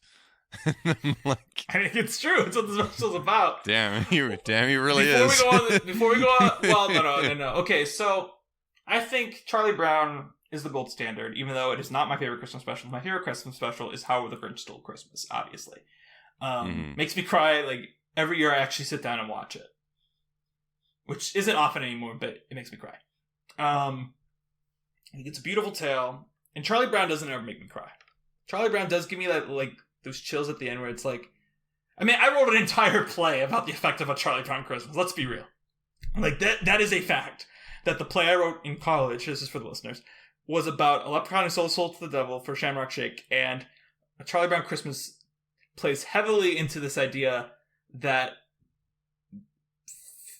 in a way, to me, this is something that always fascinates me, is how media and the connections we have. It's obviously, this is impressive to me as someone who runs a Pixar podcast, where the whole idea is like, let's talk about this connects to our life, but like how media plays into our lives and our memories and our nostalgia. Ergo, a really important part of my play is Hark the Herald Angels Sing, and how that is used in Charlie Brown Christmas. And in a way, I think this is missing, because the big moment at the end of this is they sing Away in a Manger, but it's like, I don't know, it doesn't feel as, I don't know. Charlie Brown just feels so sincere to me. And this feels like, in a way also, this feels like one of those things where it's like old, I don't want to be like old people, but like parents are like, oh, my kids, all they want are presents, blah, blah, blah, blah, blah. You know, I don't think it really has much sympathy for the children characters before they discover the real meaning of Christmas. And that kind of bothers me, because I think this special needs like a Charlie Brown character among the children. I don't think it needs a Buzzsaw Louie. Well, I think like Junior Asparagus should be like, I'm not really having fun, guys. You know, like. Well, it does. I mean, I see what you mean. I think considering the bumpers and also that it's being told to a kid who kind of has that Charlie Brown perspective is where that comes in. It's not. It doesn't have that somber mood of a Charlie Brown Christmas, and I feel so weird because I feel like this is an argument that I'm going to make and look back on and feel like a fool, but I kind of feel like it's an apples and oranges thing. Like, well, Charlie Brown Christmas is the drama version of this story. Well, my response to you would be, can you name me a Christmas special that is great that does not have a dramatic portion of it? Well, because the ones that stick out to me in my mind are, of course, Charlie Brown and Grinch, which have clearly dramatic moments of them where they get really sad. Of, like, the specials growing up, I think about the Hey Arnold Christmas special, which is, like, really hardcore emotional at points. And I think about the Pinky and the Brain Christmas special, which is very goofy until, like, the end where, like, you know, it's really... Have you seen the Pinky and the Brain Christmas special? No, nor the Arthur one. Oh, I didn't even say the Arthur one. The Arthur one has sad bits, too. But I was saying Hey Arnold. But... Oh. But the Arthur one also has sad bits, whichever A too. name you said. Yeah. Yeah. Well, the Arthur one is good, too. And the Arthur one also has The Arthur one made me cry as a kid, because there's a part where Arthur, accidentally breaks his mom's present. Mm-hmm. And he's, like, devastated, because he's like, I ruined Christmas, because, you know, that's what a kid thinks. And his uncle's like, no, you didn't. It's like, it doesn't... He's like, no, you don't understand. You can't just tell me I didn't ruin Christmas. I did. Like, my mom... You can't say my mom would be happy with anything, because this is what I made... I went for a lot of trouble to get for her. So even if she's fine with whatever, like, bad gift I give her, it's, I always start crying when I talk about Arthur on this podcast. It doesn't matter what gift I gave her, because I know I was supposed to give her something better. And then at the end, the uncle gives the gift that Arthur broke. It revealed he went out and got a replacement one, and then gave the broken one with his name tag on it, saying, oh, I'm sorry, we got the same thing, but mine broke. And Arthur's like, what? And it's like, it's magical. And it's, Well, that's weird that, I don't know. That's weird you describe it that way. That seems a little like a muddled, like, message about giving and being happy with what you've given to someone. I mean, but I think it's true though to what kids think. That's the thing, is like, I'm more interested in what's true to, like, I don't think it's a muddled message at all. I think it's correct that Arthur's mom wouldn't care what she got, but like, it's a message about giving. It's not like, yes, people will be happy with whatever you get them, but it doesn't mean you shouldn't try to get them something good. Like, I could get my mom like something that's like, you know, like in real life, like I could get my mom like, oh yeah, I got you a movie gift card because I love going to the movies. Or like the year I got, okay, a real example here. There was a year where I gave my mom Isle of Dogs. Because you like dogs, right? And it's like, that was a bad gift. Like, that was an outright bad gift. Like, I did not put much thought into what my mom would want. I was like, I love dogs, sure. All right? And then there's years where I give my mom, like, I don't know. So, like, my brother's on this podcast, so I'll be right, like, I don't know. I think it's better. This is, like, the most hypocritical thing for me to say. Now I'm getting really off topic, but I think it's okay. I think it's cool to talk about Christmas in general, is the idea of a gift list, right? I don't know if your family does this, but my family always does this thing where we send each other our gifts that we want, and then we're supposed to follow that list to a T. And I always get mad when, with the exception of some other, like, a couple of times, when people go off the list. Because then they'll go off the list, they'll give me a movie I don't really care about. Or they'll give me, like, a gift card to a restaurant that's not by me. And it'll be like, what the heck? Like, why did I even bother making the list if you guys aren't going to get me the stuff on the list? Like, you know? But then there's moments where it's like, oh, cool, there was something up on the list that I didn't expect to get at all, because I was like, I know this is expensive, so don't think about getting it, and then I get it. And what I've done recently in recent years is I'll attach the letterbox list of these are the movies I own, please do not get me anything on this list. But I don't know, I think it's, I forgot where I was going with this, but I think the idea of giving at Christmas is very complicated now that you're an adult, when you become an adult. And I think, like, okay, so at work recently, a kid was showing me their Christmas list, and I was like, all right, let me look at this. And it was like all like very like, I want this type of stuffed animal. I want this color of socks. I want this type of thing. And I was like, oh my gosh, this is so like sweet and like it's so nice. And it's like the most difficult thing on her list is like a Polaroid camera. And it's like, oh my gosh, this is so. I always say this about Christmas. I look forward to the day I have kids because I think Christmas will finally be magical again. Because I don't think Christmas is magical as an adult at all. Other than when I'm at work with the kids like a couple days before Christmas and it's like, yeah, Christmas is almost here. You know, and they're all psyched. But, yeah, I forgot what point I was making. You know what I'm going to be doing for Christmas? I'm going to be pretending to be a servant for some rich people. Nice. Yeah, that sounds like the plot of Knives Out 3. That's what I'm always saying about Knives Out. It's like, Rian Johnson, you have it right there in front of you. So if Matthew McFadden McFadden make an interesting movie, damn it. If Matthew McFadden plays a waiter role in the next one, we'll know where it comes from. They're talking about me.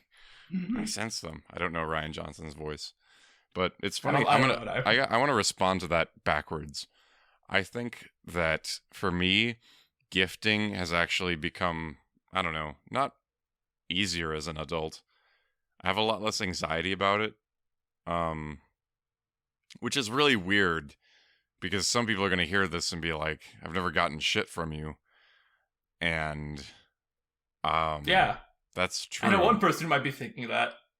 Yeah, well, I don't have a lot of honest, well, here, I don't know. I'm referring to myself, to be clear, but go on. here's the story of me and gifts.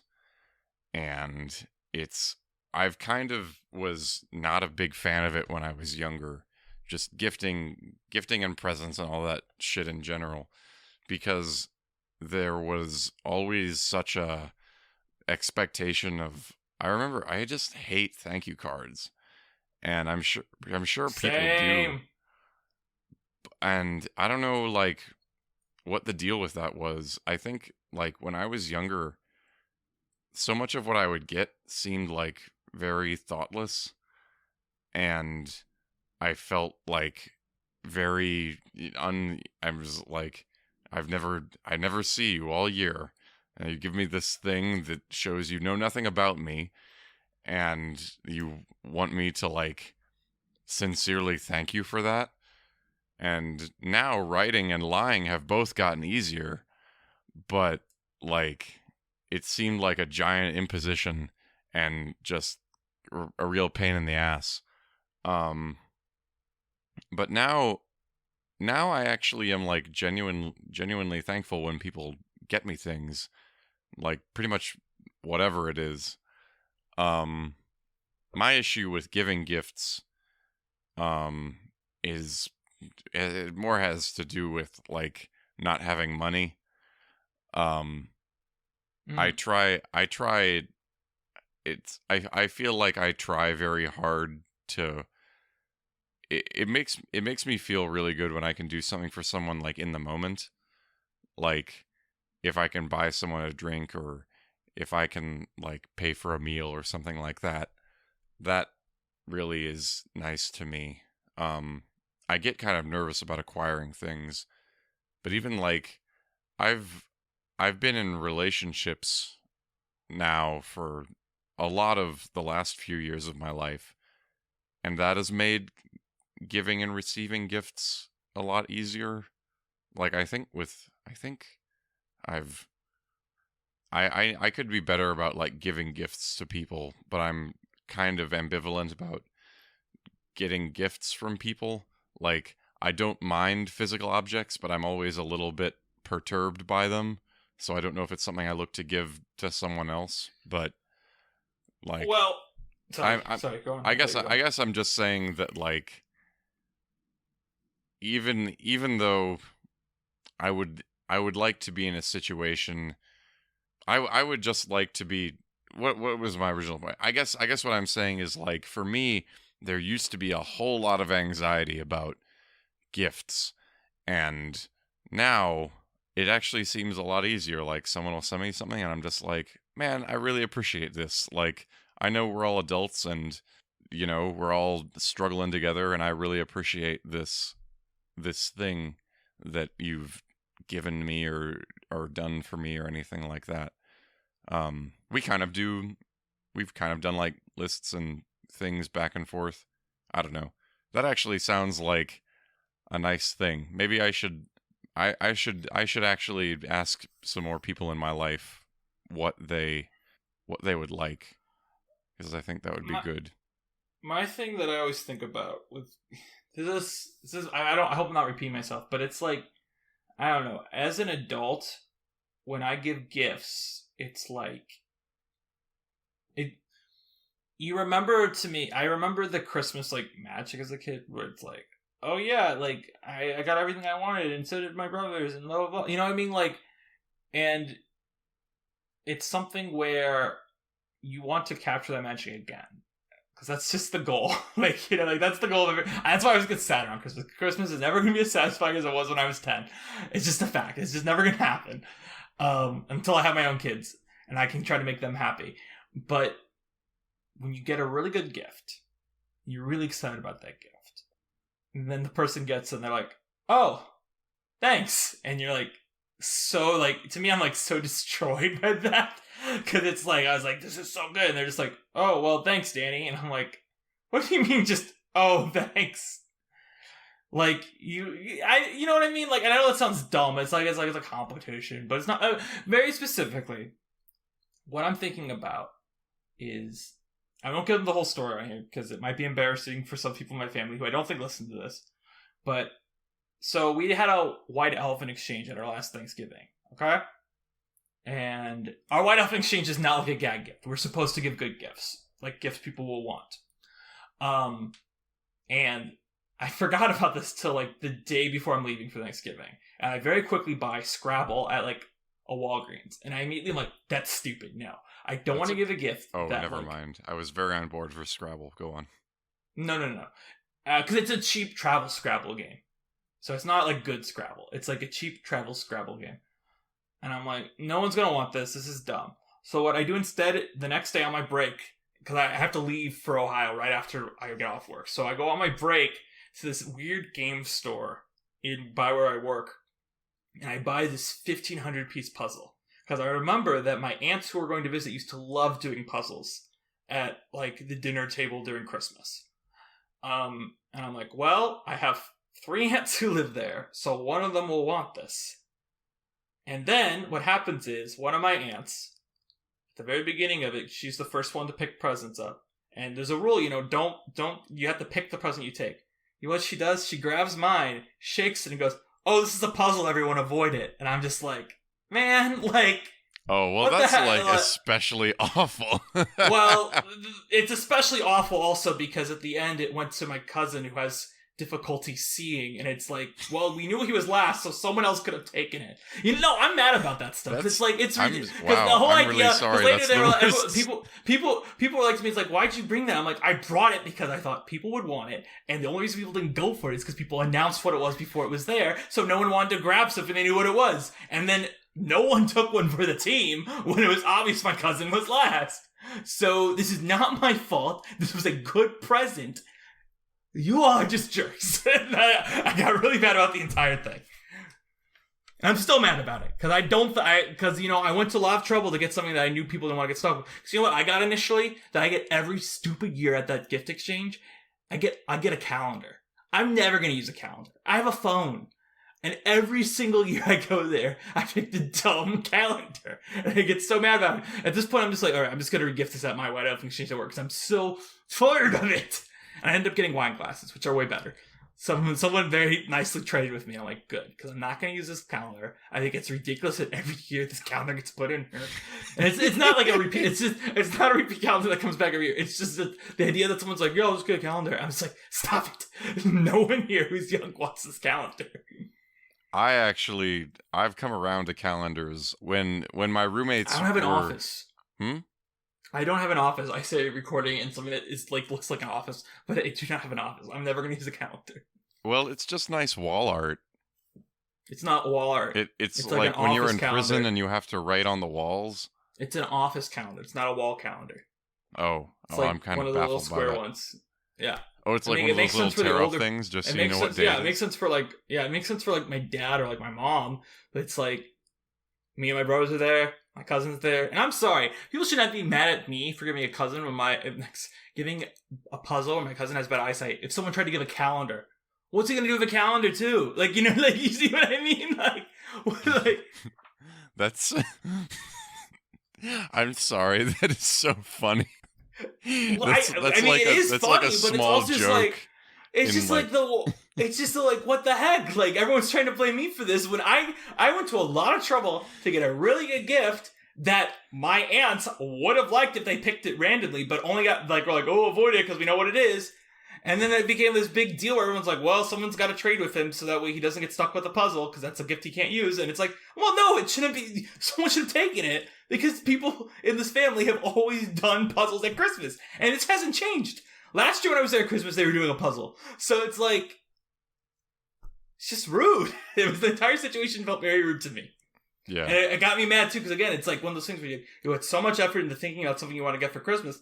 And then, of course, people never give the reaction you want. I know that sounds like, I'm like, yeah, giving's supposed to make you feel good inside. But it is a part of Christmas. It is supposed to make you feel good. Well, but giving doesn't just make you feel good inside. I guess that's like a big hit. That you take some severe damage to your feel-good givingness when someone's response is that. But like, I feel like unless there's an extreme case like that, giving actually does make you feel good. I mean, sure, it does. And you know what? I'll Even be if very someone's happy. just like, oh, thanks, whatever. Well, yeah, that's why I'm really bad. I do try to avoid what my brothers put on their lists. But then it's also like my older brother never gives a list anyway, so I can't even avoid a list. So, and then my younger brother, I usually get him. Hopefully, he doesn't listen to this, even though I know he does listen to my podcast. I always give him something from the Criterion cell because I know he actually does like movies. So I get him something that I'm like, either I know he's seen and he likes. So last year I gave him Uncut Gems on 4K because he has a 4K player because I know he likes it. This year I'm getting him Sound of Metal because I know he likes it too. Hopefully he doesn't listen to this, but I don't think he will. But you know what I mean? I get him these movies that are on 4K. Yeah. and get him these movies that are on 4K because he has a 4K player and I don't, and they're all stuff that I like. I know you like this, so like, I think this is a cooler gift than me just giving you like a gift card to like a casino or something like that. Cause that's usually what he asks for. It's like that I can afford. That's the other thing too, is that everyone else in my brothers are in such a higher income bracket to me that they always ask for stuff I can't afford. That's like, that's great. Anyway, if you want to get back to Veggietales, I'm sorry. I didn't mean to make this a referendum on gift giving and like why I get I mad. kind of think like this is good. Gifts. This is what the episode should be about, though. I think this is Well, interesting. like how Christmas is about giving and how it's bullshit. Well, and this, I did want to go. I still wanted to respond to what you were saying backwards. Okay, I think, sorry, go on. well, no, you're fine. I'm glad that we talked about this. I'm trying to remember what I was. So my Charlie Brown thing. I just want to return to this. Okay. Because I still think it's apples and oranges, and I think I don't know. There's just I just found so many things that I really, really liked about this thing, and I think honestly, you know what thing like hit me so much in a really surprising way, because I am not a religious person, and which is weird because I mean, like, I have been one, and it sounds weird saying this when I'm like 26 or whatever, to be like, this is my life, although it is my life, but the part at the very end where Jesus has not really been in this for a little bit, but like the very end where it might just be in the bumpers too, is when what are their names? Bob the Tomato? Bob and Larry, yeah. Bob and Larry, Larry yeah. So Bob the Tomato says, and remember kids, what does he say? He's like, remember kids. He says it in every episode. Remember kids, God made you special. He loves you very much. Oh yeah. And I'm like, oh my gosh. Like, that's... No, yeah, that actually is always very sweet about Veggietales, is how it ends like that. Yeah, I'm like, man, if you just got rid of all the bullshit, like, that's the nicest thing that you can end with, which isn't even part of the special. Well, I don't know if you saw recently, Phil Fisher was on Twitter, who's the creator of Veggietales, and he seems like he is, like, about as good as you'd like, he is better than what you'd expect from someone who made, like, a multi-million-dollar evangelical, like, Christian media thing. Because I thought a few months ago he was like on Twitter. He went viral because he was like defending someone who was like talking like anti-trans stuff, and he's like, "Well, really, if you think about it, Bob and Larry don't even have genders, so I don't really have a take on their pronouns." It was something that was very vaguely like arguing with someone who was being anti-trans. He's like, "Yo, knock it off!" Like, and it's like, "Whoa!" Like, I wasn't even expecting that from him, And having that in mind, like, and knowing that, like. And hoping that he has that actual those thoughts where he's like, no, these people who are like corrupting Christianity by like being anti-LGBT, people who are being, like, I think it was also doing like the abortion stuff. He was like talking about how he's like, I don't think we should be blanket anti-abortion. That's ridiculous. And we should also, even if we don't agree with abortion, we should let people who've had abortions and not try to guilt them post them having it at all, or even pre-having it. And everyone's like, whoa, like, these are radical beliefs coming from this guy who we all assumed was very far-right evangelical. All this to say is that, like, reading all that, and it's what? Nothing. But all this to say that, like, reading all this and being like, well, yeah, every episode of God made you special and it loves you very much. It's like the opposite of the Harry Potter thing, where everyone just kind of assumed the writer of Harry Potter would be a good person, and she's not. She's a bigot. And with this, it's like, you kind of just assume the guy who made Veggietales would be super bigoted, but he seems very welcoming, which is very reassuring knowing that what Veggietales is what it is, Yeah. So, and that does, it's kind of a tangent, but that does relate to my impression of the whole show, which is, I don't know, you say the show is didactic, yes. But I also think that this is like a show for kids who are already Christians. I think it's nice that this is just like comforting media for Christian children. It's not about how, people who are different are going to like burn in hell or something like that. And yeah, and that's always how it is. That's what's always good about Veggietales. Yes, at least when I was a child. I don't know what new episodes are like, but yeah, at least when I was a child. Yeah, and also I think like the humor is all of the kind of slapsticky stuff that I like that you can put everywhere, and it's not really mean to anybody. I see like so much value in this thing that is what was the movie I asked you? It was like The Fablemans. I was like, does it make you feel good when you're done with it? And I feel like, definitely, of course, I want movies that make me feel like shit. And it doesn't make me feel like shit, but there's like Charlie Brown Christmas, which is very serious. It has some serious parts.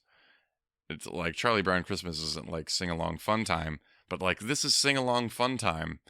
And I just think it's really cool when there's all this dark stuff that it could be. I was so in love with how much fun this movie was. I mean, I think all that's fair, and I think also a point that you're making that I really should acknowledge that is true is that I'm like, this is not going to sell DVDs well or VHS as well. And it's like, well, initially this was just a VHS, and then they got a deal later on to broadcast on TV. So it's not really the fault of the Toy That Saved Christmas part that it does not really, like, it's didactic. Because to me, it is more just the talking down to children that I think Veggietales doesn't usually do, where it's like, oh, these kids, all they do is want toys. And that's the part that really bothers me about it, more than anything else. And that the solution is just give them a teddy bear. I wish it was. I don't want it to be harder, but I don't want it to be as simple as a teddy bear. I think it should be something that's more previously set up that he wanted, and I think they have time to set it up too. But you don't think this is because I think I agree with what you were saying, but you don't think that this show kind of assumes that kids kind of like get that it's goofy? And then that raises the question of what's the point of the whole thing, but like, you don't think kids see this and they're like, I don't think the show, I think they know it's silly, but I think there is a real concern about like these kids are whining and asking for toys, and I don't think there's really any irony to that aspect of it, if that makes sense. I don't think there's any yeah, I see what joking. I think it's just played very straight, that stuff, which is why I'm very like, I don't know. I see what you mean. I do want to say I have a couple. I know I feel like we've gotten to like the meat of the episode already, and now we gotta do like the lighter stuff. But I want to talk more about the climax. Which, first off, before we get into it, I want to point out that on Wikipedia, this is how the end of the episode goes.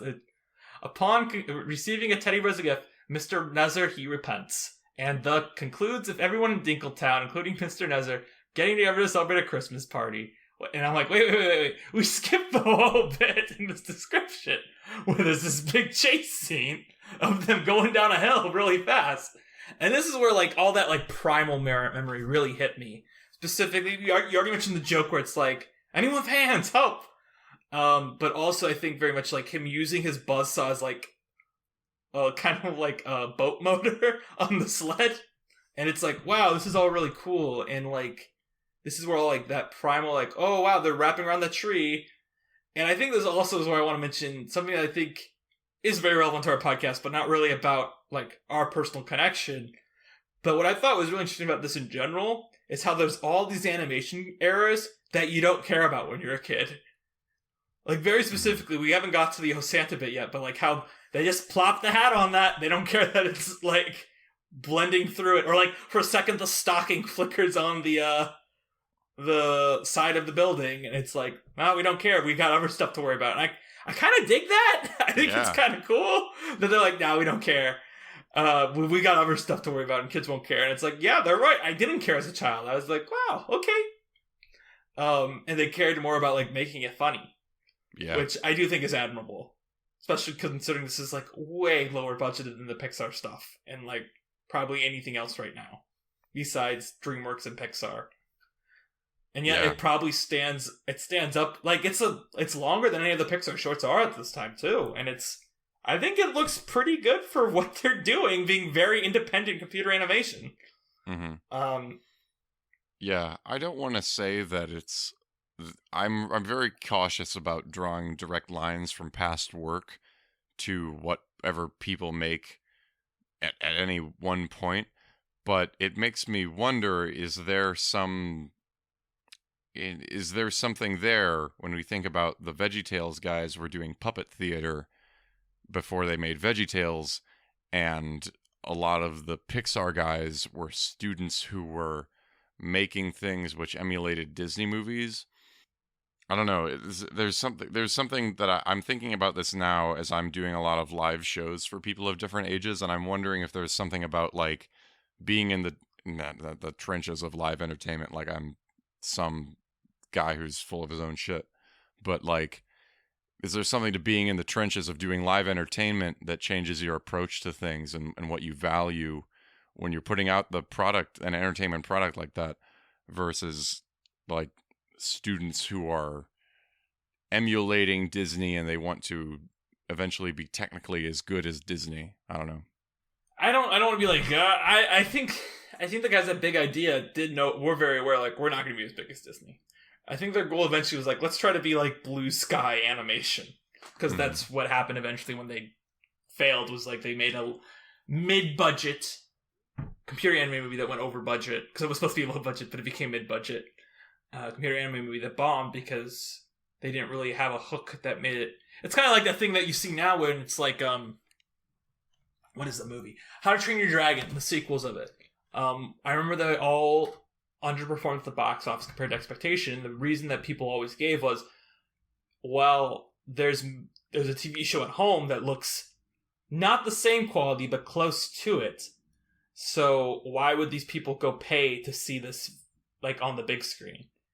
And I think that was the issue with Jonah Veggietales movies, because it didn't have a hook. That didn't just be like, why isn't this just at home? You know? Yeah. But it was also too expensive to just put out at home too. So it was like they got like, it was just an issue. But I don't know if they were ever chasing Pixar, but I do think it's interesting to have this idea of, they're not from Lucasfilm initially. They're not from FX originally, but they do care, like, we want kids to be engaged, we want kids to learn about God. And honestly, they succeed. Like, even if I'm like a little disappointed by this, I do. One of my other takeaways from this is, it shocked me that it was 30 minutes long. When you remove the even less when you remove the silly song from the actual story, that just honestly like blew my mind, because it was like, this was such a big scoping story to me as a child. Like, it was a full hour long special, but it's like, no, it's about everything happens very quickly. It kind of lacks a main character. It's very messy, and again, it's something we're like, it's very messy by VeggieTales standard. But it's not like I've watched a VeggieTales thing in years. But I don't know. It's very interesting to me viewing it from that aspect, where it's like, now I might be like a little like, this is not great, but it worked for me as a Christian kid growing up. Mm-hmm. And I remember there were a couple other ones that I really like. Earlier in this episode, I was like, here are the songs from the Actually in Benny episode. I haven't seen it since I was like 8, but I still remember the songs from it. And like in this thing, when I can't believe it's Christmas, when I started playing, I was like, yeah, this song, I remember this song. And to a lesser extent, Oh Santa, but as I said, Oh Santa's been on my Christmas rotation for a while, so that's not as impressive that I know that song. Mm-hmm. I think and I know we mentioned this before when we talked about VeggieTales briefly before, I think the key reason VeggieTales is successful and like people look at it nostalgically isn't just that, like, oh, the guy behind it actually seems like he was semi-decent. What a surprise that like this guy is semi-decent when so many other people from our childhood are terrible. But I think it's also just like, yes, they were didactic at the end when they needed to be, but generally they focused on humor. They were very silly compared to other Christian stuff at the time. Like, the other Christian stuff that you could get at like Christian videos were like Bible Man, or like a puppet show where like it's just about God. And this, there was always like their silly song with Larry where there is no moral. There maybe was like one Bible story in it that was told with like, oh, they're at a chocolate factory. And then there was like one where it's like a story about a guy who goes up a hill and comes down with all the bananas. That one I remember very distinctly. Because I think if I ever watch whatever film that is, I'm just going to think about the men that went up the hill and came down with all the bananas. And then it's like, I don't know. I don't want to wax too poetically about these Christian videos I watched as a child, but I do think there's merit in them, much as like there's merit in Arthur, in the sense that like I can revisit it and still get chuckles from that don't just come from nostalgia. Because I do think the joke at the end that made me laugh really, where it was like, he thought about getting it surgically removed. I think that is legitimate. Like, haha, that's funny. And then there's stuff in too where it's like we alluded to earlier, but we haven't talked about the wraparounds yet, where it's like, oh, he's coming to us live from the Holy Land. It's like, what the? I'm like, okay, all right. I love that it happens because he lost the movie. What I love about that is the reveal that the guy just thought it was pizza. And I'm like, well, I want a 35mm print of the toy that saved Christmas now. Just so I can reenact this and play like this part digitally, but then switch to the 35mm print. So during the actual special. Mm-hmm. Oh, that was a good one too. I'm remembering the one where it's like Star Trek, and it's those two pairs that are there, and like no one likes those pairs because they're terrible. They're terrible pairs. Because okay, now I'm opening it up, and it's like, okay, so like the first one was like, where's God? Yeah, I think it's the first. Yeah, it's the first one's where's God? I'm scared. Where like the first half is Junior is scared of the monsters in his bed, and it's like, oh well, inside the closet, Bob and Larry take the monster out, and he's like, oh, I'm just an actor, and then they just sing about how God is bigger than the boogeyman, and the next half is the story of King David and the lions. So it's like, I don't know, like there's merit in Veggietales. I'm saying there is. Good. Yeah, I agree. Do you want to talk about the wraparounds a little more? I don't know. There's not that whole much to talk about them. I guess the silly songs with Larry qualifies as one, but we basically summed it up. They're on a stage, the theater, and they're going to broadcast the movie live from the theater, and then they lose the movie. So all of the wraparounds are about them trying to find the movie, which I kind of think doesn't make any sense because you're watching the movie, and then at the end they're like, well, you saw the movie, didn't you? And it's like, yeah, but like it's perfectly fine as itself. I kind of like that it's on YouTube as only the wraparounds because I think it makes more sense without the movie there. Yeah, and that's a what. And well, what I want to talk very specifically about the silly song. Where there's two parts of it that made me giggle, even though one of them was just because I misheard the line. I thought when Pa Grape enters, I thought they said the Northman enters, and I immediately thought of the new movie, the Robert Eggers movie. It's like, there he is. But then, of course, you gotta acknowledge like the best joke of it, which is, of course, at the door is a member of the Internal Revenue Service, and it's the Peach. The Peach who only ever shows up for dumb gags with Larry, such as, the Peach's got hair, which is like the most iconic silly song with Larry. I'm not well versed in the silly songs. Well, there's the silly song with Larry. It's the most iconic one. It's routinely the best silly song with Larry. It's called the Hairbrush Song, and it's just Larry going, "Oh, where is my hairbrush? Oh, where is my hairbrush?" But then it's like Junior's like, "You don't have any hair," and then Bob goes, "I gave it to the Peach. 'Cause he's got hair." And the Peach shows up, and he just goes, because after all these things, it's like, he goes, "Oh, where is my hairbrush?" And it's like, no hair for my hairbrush. And it's like, no hair, nowhere, no. And then eventually the Peach shows up, and he's like, just goes, "Thanks for the hairbrush." And that's all the Peach says. It's good jokes. It's funny.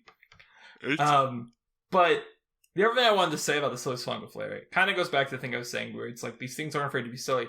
What I think is actually very radical about this, and this is really funny, that I'm like, there's one thing that's very radical about this particular episode of Christian media, is I have friends of mine growing up, Luke and Drew, both of which will eventually guest on this podcast, who have a very similar upbringing to me, like being very Christian, like you can only watch Veggietales type of thing.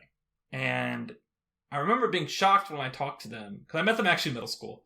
I remember being shocked when I talked to them. I think it was the second year I knew them, because the first year I didn't care enough to ask. But I was like, so what are you guys being for Halloween? So I was like in middle school in 8th grade where you can still dress up as Halloween. He's like, oh, we don't do Halloween. I was like, what do you mean? They're like, oh, our mom doesn't want us doing it. And I was like, what? you know, like when you are like, because the thing was like, even the homeschool people at my church still did Halloween. So I was like, what do you mean you don't do Halloween? And all this to say is, I think there's a very weirdly radical sense here where it's like, we have this bit in our Christmas special for Christianity where our character believes in Santa. And although it's obviously Bob dressed up as Santa, we're not saying Santa isn't important or Santa is bad. We endorse Santa. And I think that's very interesting to me. That we make time for Santa in this very Christian, non-secular setting. Yeah. That's like, nah, Santa's important too, guys. Like, you gotta leave out your cookies for him. You gotta, like, it's still all there. And I'm like, this is really cool that this is here to me. Mm-hmm. And it is really funny, too.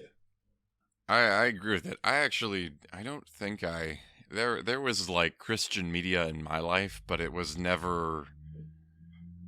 My Christian upbringing was, like, very liberal, and then you would, like, poke it, and then some crazy shit would happen. But, like, for the most part, I wasn't... I was never around anything like that where it was, not that I can remember anyway, right now, that it was like, oh, people weren't dressing up for Halloween or whatever. So it was, I'm just saying, it was no shock to me that they would have Santa in their children's Christian media. Now we argued the merits of Santa. No, I'm kidding. Good or bad? Good. He sees bad. You when you're sleeping. Now fight. I have a question. Yeah. Who depicts Santa then in your version of this? What? In our argument, are you talking about Tim Allen Santa or are you talking about Bob the Tomato Santa? Talking about, I cannot understand you.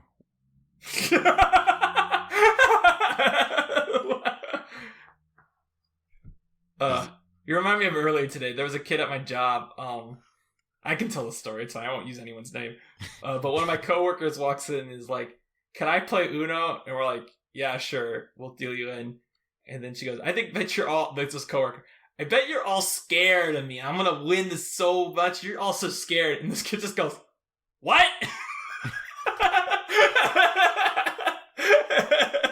It sounds like a moment from Succession.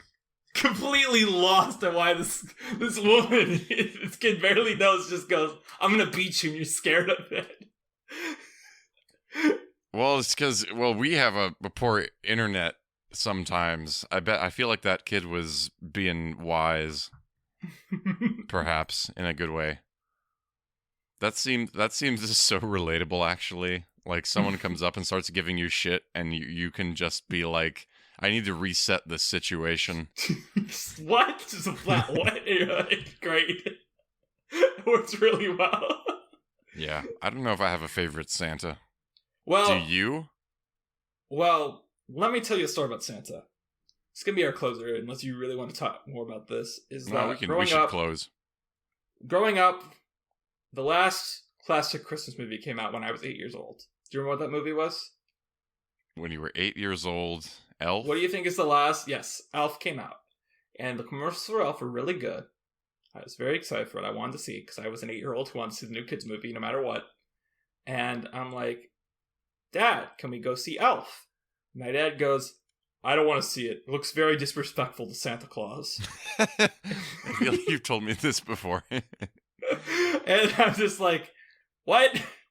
And it's one of those things where he also didn't want us to see the first Shrek movie because of this, even though our aunts took us anyway. And eventually we watched it at home. He's like, "Oh no, that was good." And all this to say is, to jump back to another story I'm pretty sure I've told this podcast before.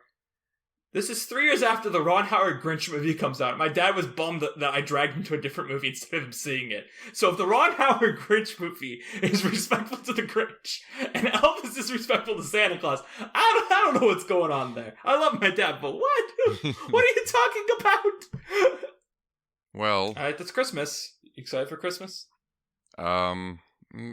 Someday around Christmas, I think. I'll do a little something for me, but it really is just about working right now. You doing anything? Might see a couple movies. I'm in charge of figuring out the movies for Christmas, and it's actually gonna be really tough because I don't know what we're gonna see because my mom hates Avatar. Mm-hmm. My brothers actually want to see Avatar, so maybe we'll just say, "Mom, you gotta come with us and wear these 3D glasses for 3 hours." But Also, I have a gut feeling that by the time we choose to see Avatar, though, we'll look at the showtimes and it'll be like all the seats are gone. So we'll be like, well, never mind. God. I forgot that we're gonna have to wear those damn glasses to watch Avatar. Blame Jimmy Cameron for waiting 13 years to make this movie and yet not figuring out a way. Put it in our eyes. Actually, we should be mad at the studios for not investing in that like glassesless 3D that like the 3DFs used. Well, I truly forgot until this moment. It will probably be in 3D, and we have to wear those glasses. The whole point of it is 3D. The whole point of it is the 3D. Yeah, I just like none of the. I was like, we're all talking about the trailers that we've seen, and none of that's been in 3D. And we're all talking about like the water effects, and oh my gosh, it's going to be in 3D. But remember, I saw it at the remastered version where I got a clip of it in 3D, so it was like, aha! So to me, I'm like, yes, I know what it looks like in 3D already. I don't even hate. I don't. You know, I'll wear the glasses or whatever, but it seems like another era. You know. Well, that's a throwback. It took so long for this movie to come out that now it's like, oh, I guess it is a nostalgia sequel. Could have took that long. It's like, guys. Originally it was scheduled for 2014 and it wasn't, but now it's like, oh dang, took so long that nostalgia is aboard. All right, what do you want to give? Are we gonna give something to the toy? Okay. Yeah, I want to give this a multi-layered cake, and I want to put like pop rocks on the outside of it, and I want it to be like covered in frosting, but not like the airy frosting, like the thick frosting that I like. And I want it to be an ice cream cake because that's my favorite kind of cake. I want to give this one a real nice thing. I'm going to give it a gift that is really something I thought long and hard about as a good gift, and that is a 1,500 piece Scrabble, 1,500 piece puzzle. Classic Danny giving the gift that requires hands to something that doesn't have hands. I didn't even think about that, but yes. Why does this keep happening? Well, Buzzsaw Louie could use it. Good. What are we doing next time? Well, we will be covering for a New Year's special another thing that is not a detour, not canon, but it will be a sequel to a film that's been over the movie is over a decade old. So, what that movie is, you'll find out next time. Wink, wink. Nudge, nudge. But let me tell you, it's a movie we definitely talked about on our podcast before. Yep. Yeah. I think we've actually mentioned both the possible movies in this episode. So what? I think we've actually mentioned both the possible movies in this episode. Oh yeah. So it'll be one of those. We're not sure yet. Yeah. Depends on many things. But yeah. All right. Veggietales. Remember, kids. Can't sing our way out. Oh, that's right. We can't. Yeah. I told you. Do it. Say it. Remember, kids. God loves you and you're special. I think that's God nice. made you special, and he loves you very much. Oh, did I do it wrong? Bye. Yes, she did. But it's okay. Looking for the Ocean is produced by Mark Young and Danny Vincent. Our original artwork was done by Sarah Knopf, and each episode is edited by me. If you'd like to be notified about new episodes, you can find us on Facebook at Looking for the Ocean: A Pixar Journey, on Twitter at Pixar Journey, on Instagram at Looking for the Ocean Pod, and on our website, lookingfortheoceanpixar.podbean.com. If you want to know what I'm up to, or find me on social media, you can head over to markyoungperformer.com. And if you'd like to see all my takes on all the movies, you can find me on Letterboxd at Blankmans. If you'd like to hear me on another podcast, I also have The Snub Club, a podcast about film history. We'll see you next time. See you next time.